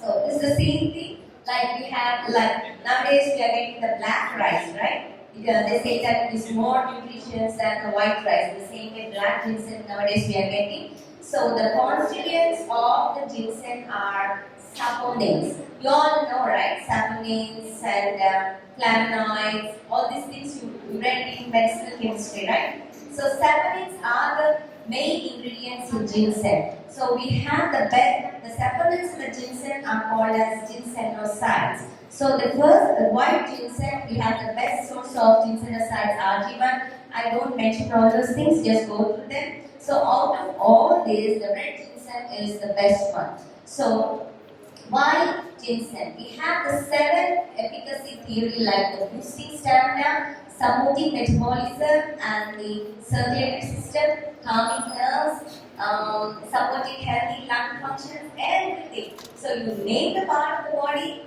ginseng acts on it. Nowadays, now everybody uses that lotus cream, right? Lotus products. In the lotus products, there is one whitening cream, I think. There is ginseng in that. So ginseng is also used in cosmetic products nowadays for aging as anti-aging product. So what are the pharmacological benefits of ginseng? These are all proved long ago, like it is curing all sorts of ailments from heart conditions, diabetes, fatigue, to even complementary therapy of any chronic disorders, and also like decrease stress and treat impotence, and also it is used in anti-inflammatory, anti-diabetic, anti-tumor, neuroprotective, cardioprotective, and also hepatoprotective. So we can see in one word ginseng is a miracle root, which is a powerhouse to cure any type of ailments in the body. So as I mentioned you, the ginseng contains the ingredients, saponins that are the ginsenosides. There are three groups of ginsenoside: protoperoxidol, BPD type, peroxide triol, and linoleic acid type. Okay, all these things, if we consider in Korean ginseng, that's the Panax ginseng, contains more of these ginsenosides. So around 22 type protein and 2 kinds of linoleic acid.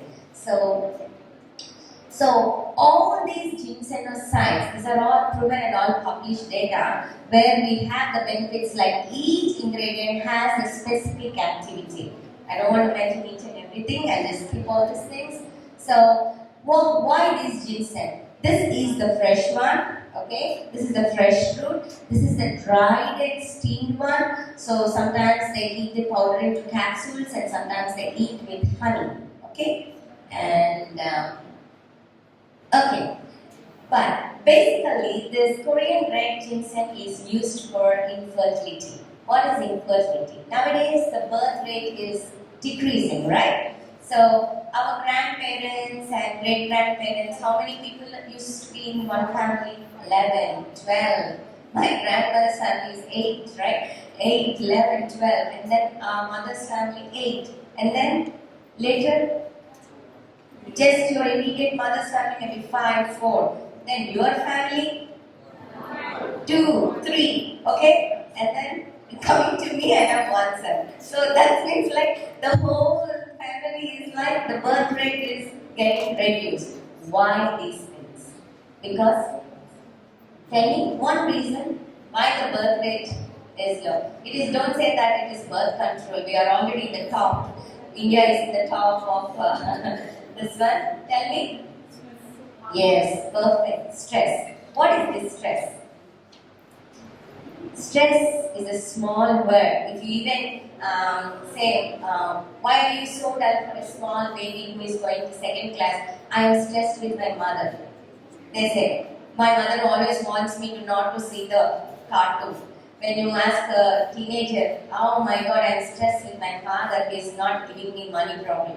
Or your girlfriend, I am stressed with her because she always keeps on messaging and I am not replying to her. Like that. For everything we call that stress. This stress will lead to many hazardous things in our body. Because we don't know, it is just impacting on the brain, but it impacts on every part of the body. In the same way, this stress also impacts the infertility. I will explain you in what way it happens.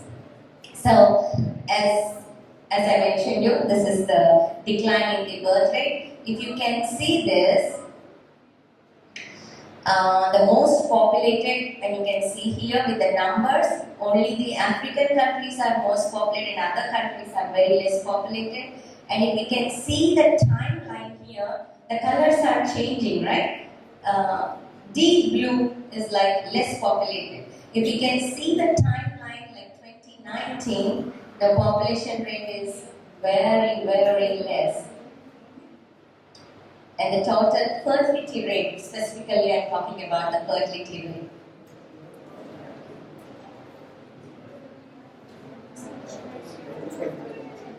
Yeah?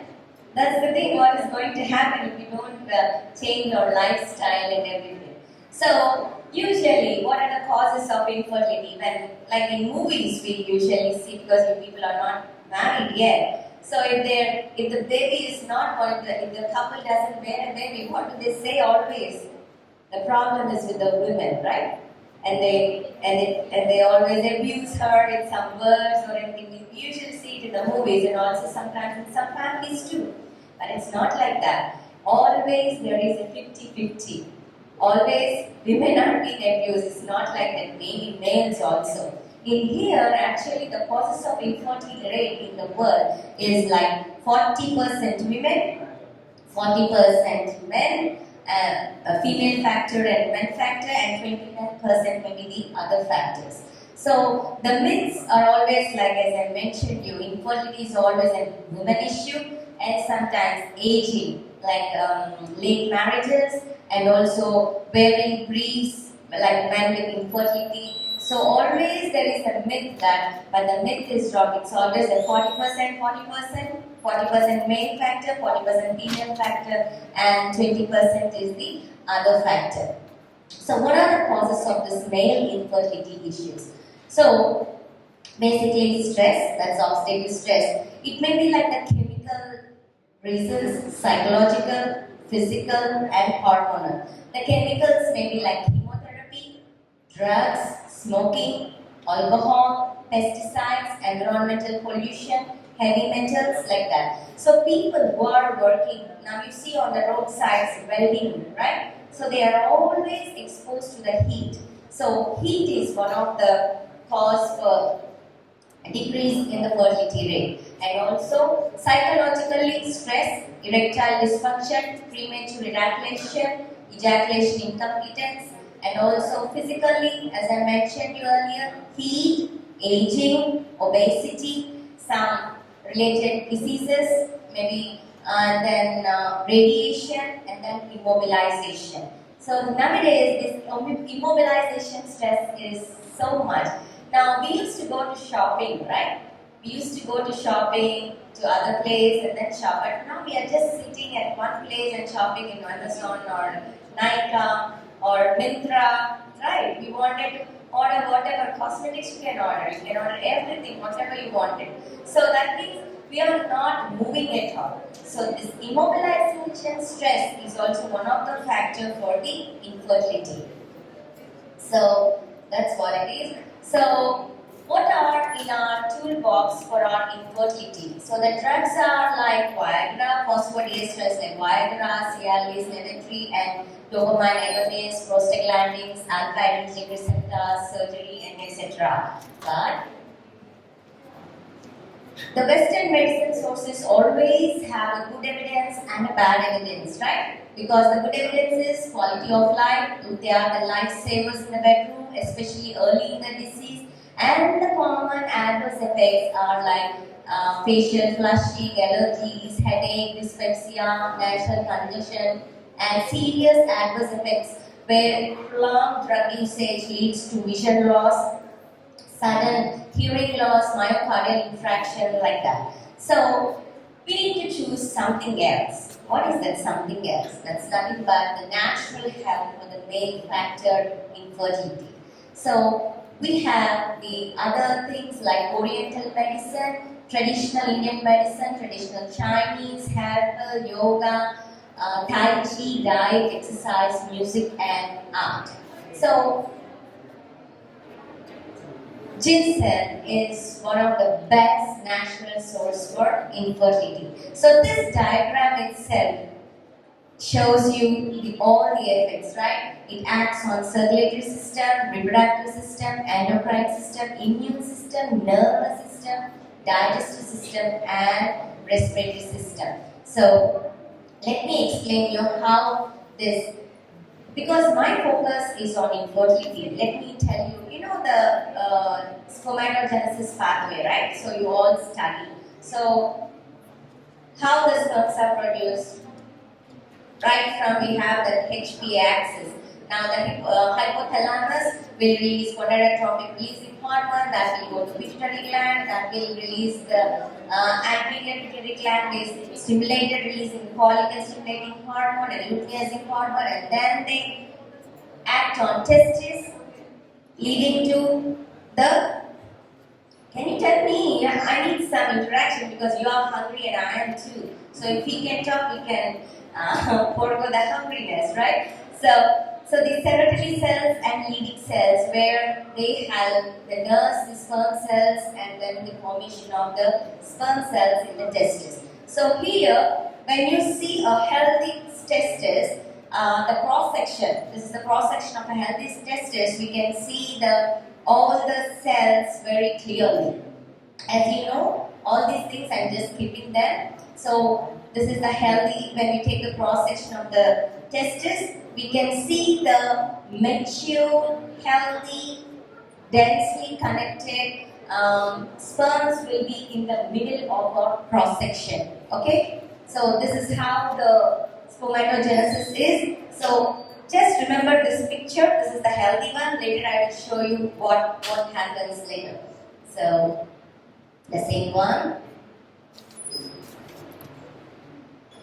So we studied on this mechanistic investigation with the hormone pathway and the antioxidant enzyme pathway.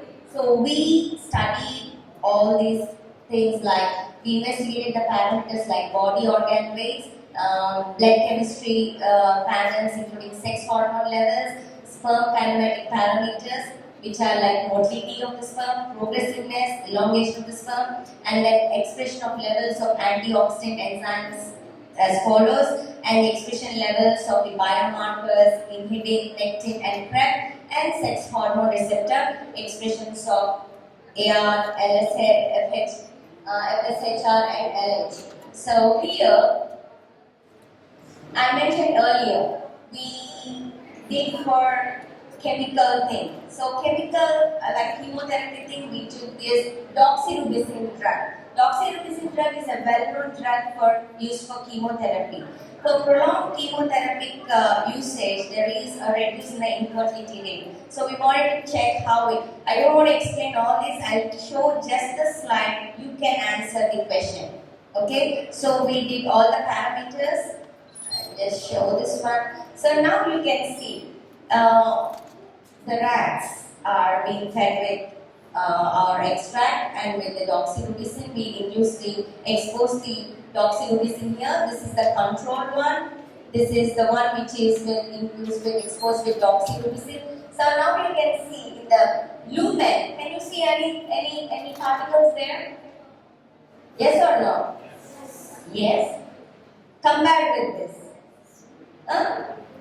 Lesser, right? So this is our with doxorubicin, and this one is with our extract, Korean red ginseng extract, and it's with 100 mg and this is 200 mg. Now you compare by yourself. This is the control when we compare these three or these three. So you can see there is some restoration, right? Restoration of this sperm development.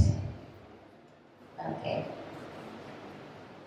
So, I just skip this. Okay. So, we were the first to report that the Korean red ginseng extract has the significant restorative effects on the doxorubicin-induced testicular toxicity in rats. So, next thing is physically aging, right? Aging is inevitable, and so the bodily actions like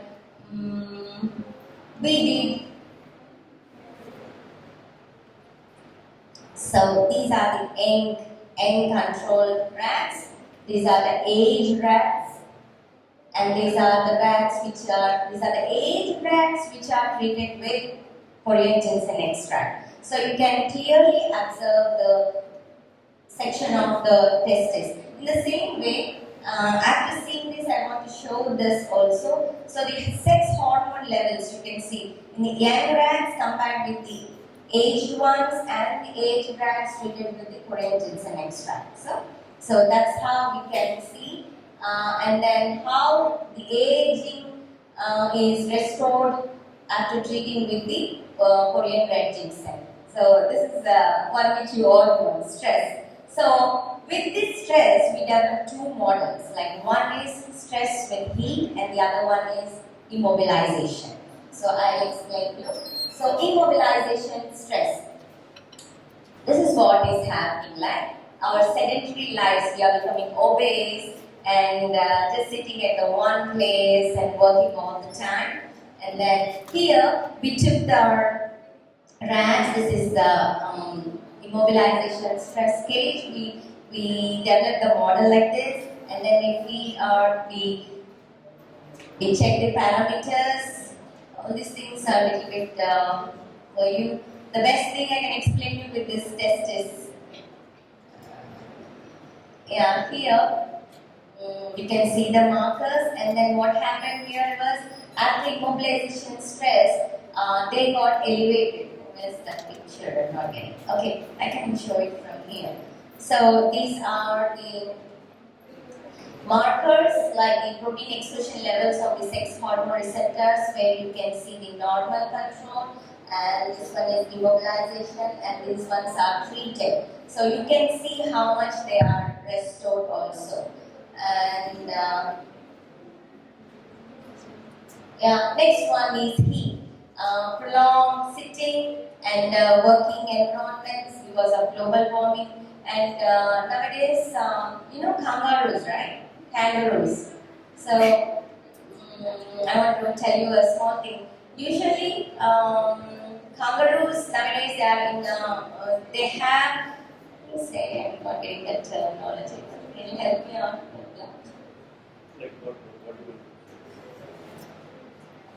Okay, I'll tell about kangaroos later. So let me tell about the heat stress. So these things like heat stress, like existing global warming, pollutants, and exposed to the usually occupational, the drivers, bakers, welders, foundry workers, they are exposed to heat. So because of the heat, lifestyle, occupational and posture disorders, there is stress in the testicles. So we made a model with intermediate stress-induced model, and then we checked the evidence for that, and we got a promising results. These are all the factors. Then I show you this one. So this is the normal one, the normal control. This is the heat induced, and this is with the extract, 100 mg and 200 mg. So I'll tell you about this. We have a scoring for Johnson scoring system. Like here we see the motility of the sperm and how much all these scores, and then we see the quality of the sperms here. And I'll just skip this. And that is how we can say we published a paper where the sperm kinetic parameters and the protein expression levels of the antioxidants are restored, and they improve the inflammatory cytokine responses in intermediately heat exposed rat testes. And we published a paper here. And then the other one is, now I told you, like the important constituent of the ginseng is saponin, right? So not only saponin, there is another content also, the other metal, the saponin and the non-saponin things. So we just check, that is we wanted to check the fraction specific activity of the Korean red ginseng in aging-induced models. So we took both the, show you in the picture.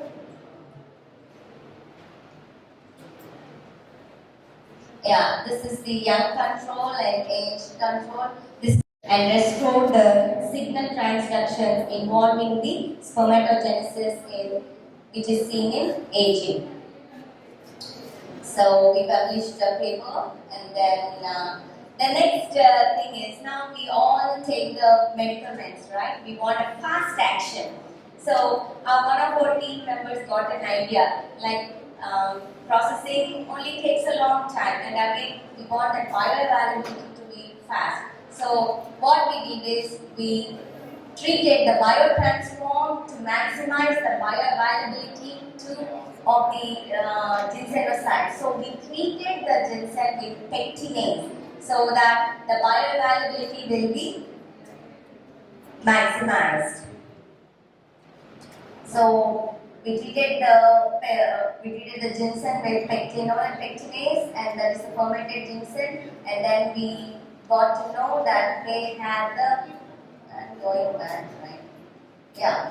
So we got that it protects against intermittent heat stress. So pectinase treated ginseng also had that property, and it is more fast.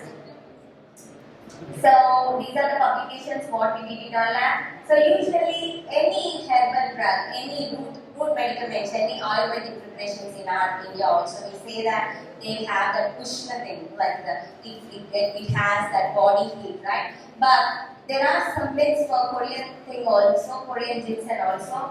But In fact, the Korean ginseng elevated the physiological disorders which are induced by the high temperatures. In our models, in the previous thing what I discussed, we induce the temperature and we exposed to the ginseng, right? So there we saw there is no restored heat. So here, that's why we can say that ginseng doesn't have any heat elevated problems. And also, in Korea, they eat this.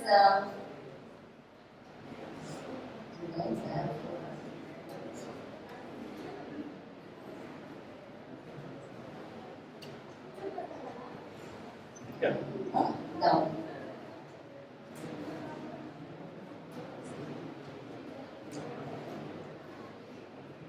Where's that picture? Yeah, this one. So here, I think you all saw it in the drama, right? That's the Sangetan. During hot summer, like the mid-summer where the temperature is high, there are 2 days in Korean season. That day, they eat this dish, that is Sangetan, where they infuse rice and ginseng. You can see ginseng here with a stew. So this shows that they will reduce the heat, right? So Saketan is one dish over there. So in summary, I can say that Korean ginseng will restore the aging-related problems, aging-related testicular dysfunction, immobilization, stress-induced testicular damage, heat stress-induced testicular damage, and also the saponin and non-saponin fractions exhibited distinct effects in improving the aging and the pettiness-treated ginseng, which is characterized as the important medicine herb and potential therapeutic for the male infertility. So finally, I can conclude that ginseng is a truly miracle nutrient powerhouse in rescuing the male infertility. So this is our team. And I thank our experimental rats for their cooperation throughout the study without giving much stress to our team. Yeah? Thank you so much. Yeah. So without my happiness, we get back to the yeah. So that is what I can tell you. And as I mentioned your passion, your willpower, and what else? Your dream to act upon should be done, and then no hindrance, nothing can stop you in doing what you wanted to do. Okay? Thank you for your patience.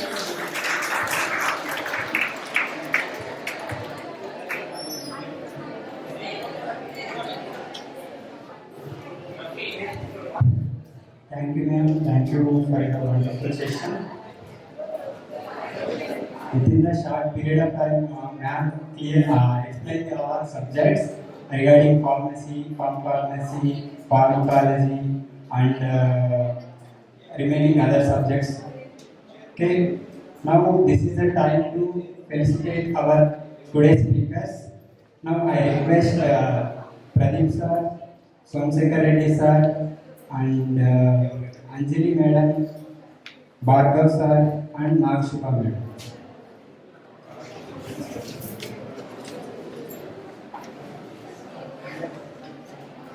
My approach.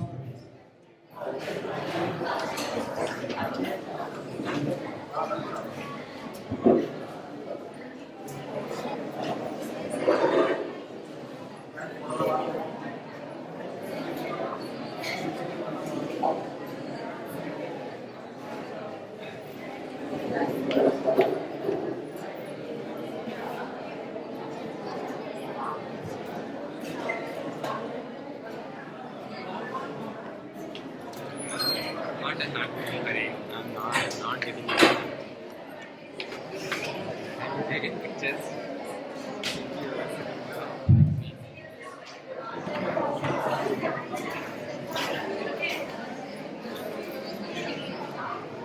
I request Sushmita sir and Spandana madam for this felicitation. I request Sushmita sir, Spandana madam.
Thank you, sir. Now I request Madam.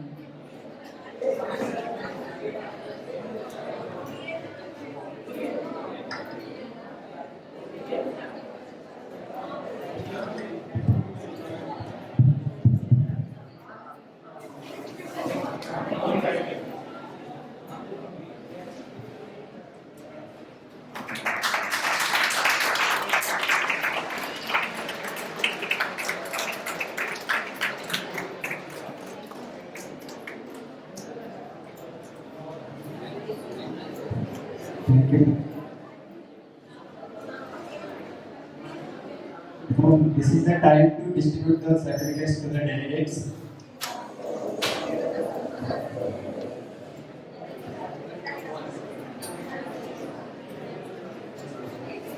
Now I request sir to distribute the certificates to the delegates. I would like to invite the speaker, Dr. Srutrita sir, to distribute the certificates to the delegates. Yes, Gayatri from SKU College of Pharmacy. Yes, Gayatri from SKU College of Pharmacy.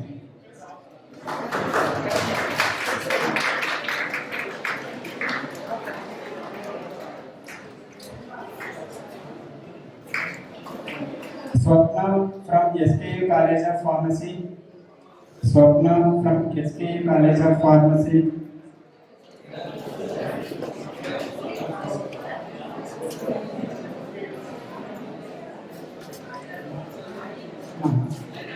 P. Sushma from Royal Institute of Pharmaceutical Science. P. Sushma from Raipur.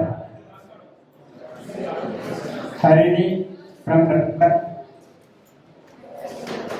Harini from Raipur. Rekha from Raipur. Mohan. Harini, Rekha.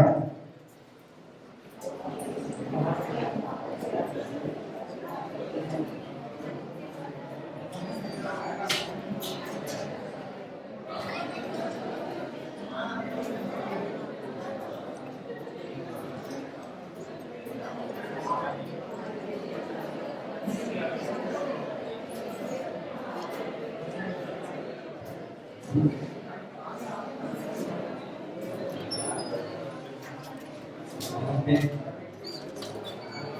Danish from Raipur. Compass. Danish. Geetanjali. Geetanjali.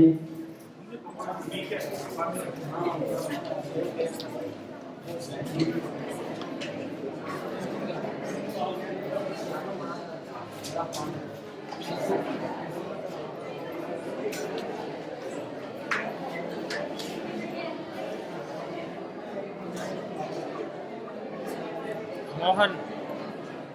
Mohan.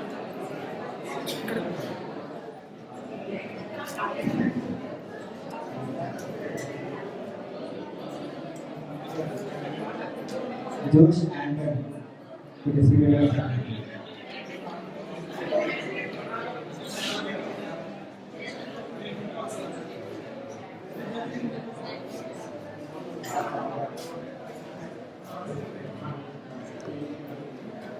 Anjali. Anjali.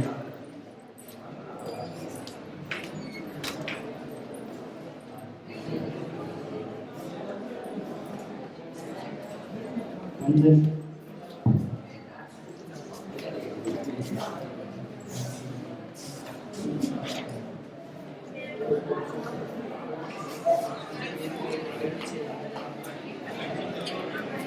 Okay, thank you, sir.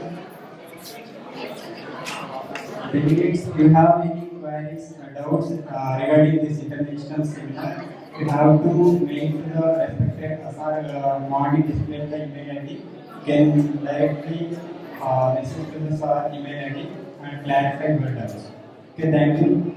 Now, finally, we are entering to the valedictory session of the one-day international seminar on artificial intelligence drug repurposing. A very good afternoon to respected dignitaries and esteemed speakers, faculty members. I am Naveen, Assistant Professor, Department of the Pharmacology from Raipur, Autonomous. It gives me immense pleasure to be your host today. On the behalf of Raipur management, family, faculty members, and we are delighted to offer gracious welcome to all for you for the valedictory ceremony of the one-day international seminar on artificial intelligence in drug repurposing, organized by the Department of Pharmacology, Raghavendra Institute of Pharmaceutical Education and Research, in association with the IPA and IPG. And now I invite Dr. Pradeep. Now I invite Dr. Pradeep sir. And now I invite Dr. Somsekhar Reddy sir onto the dais.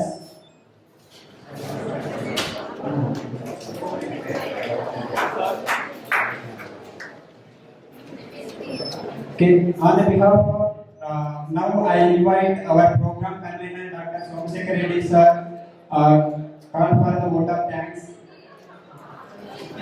Now I request Dr. Somsekhar Reddy sir call for the vote of thanks.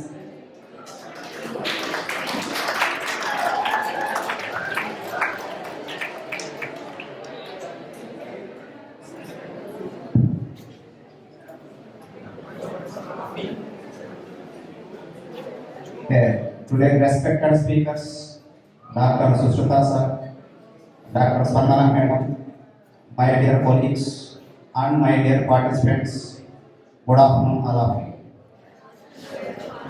I hope you enjoyed two sessions a lot, and you received excellent information from both the speakers, Dr. Sushrita sir and Dr. Spandana madam. On behalf of Department of Pharmacology, Raghavendra Institute of Pharmaceutical Education Research, I would like to convey sincere thanks for accepting our invitation and came over here and delivering the excellent sessions by the sir and madam. That morning, principal sir told that usually sir gave contact number of sir. And one day evening I called sir. Generally I thought that maybe sir may not give my phone, maybe I am the unknown number. But within 2 minutes, sir received my call and informed me, yes, on one Monday we will come to your college and we will take the lecture. No issue, no working. And meanwhile, 2 times I called and immediately finalized the date. And today it will be happened. So that is the dignitaries and legends, but they will respond to the unknown number also.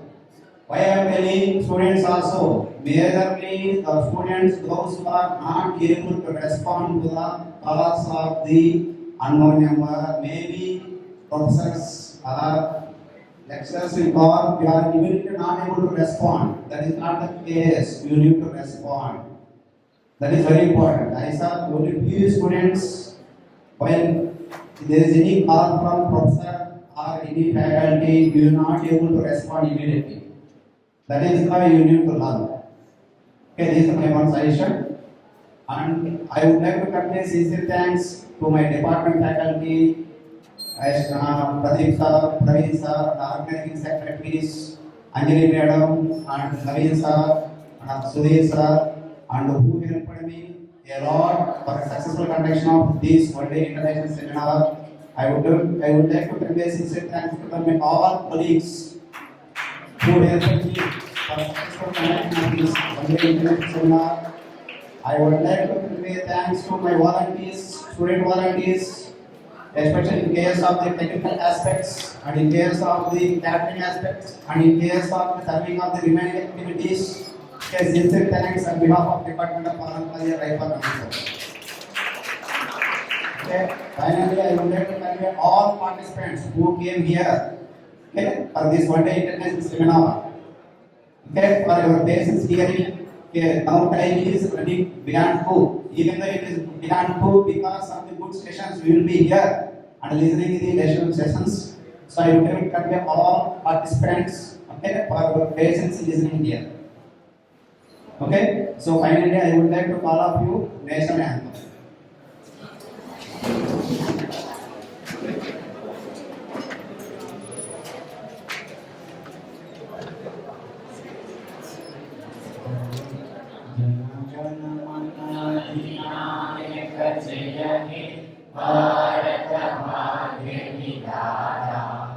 Punjab Sindhu Gujarat Maratha Dravida Utkal बंगा विंध्य हिमाचल यमुना गंगा उज्जल जलसि तरंगा तव शुभ नामे जागे तव शुभ आशीष मांगे गाहे तव जय गाथा जय गण मंगलदायक जय हे भारत भाग्य विधाता जय हे जय हे जय हे जय जय जय जय हे जय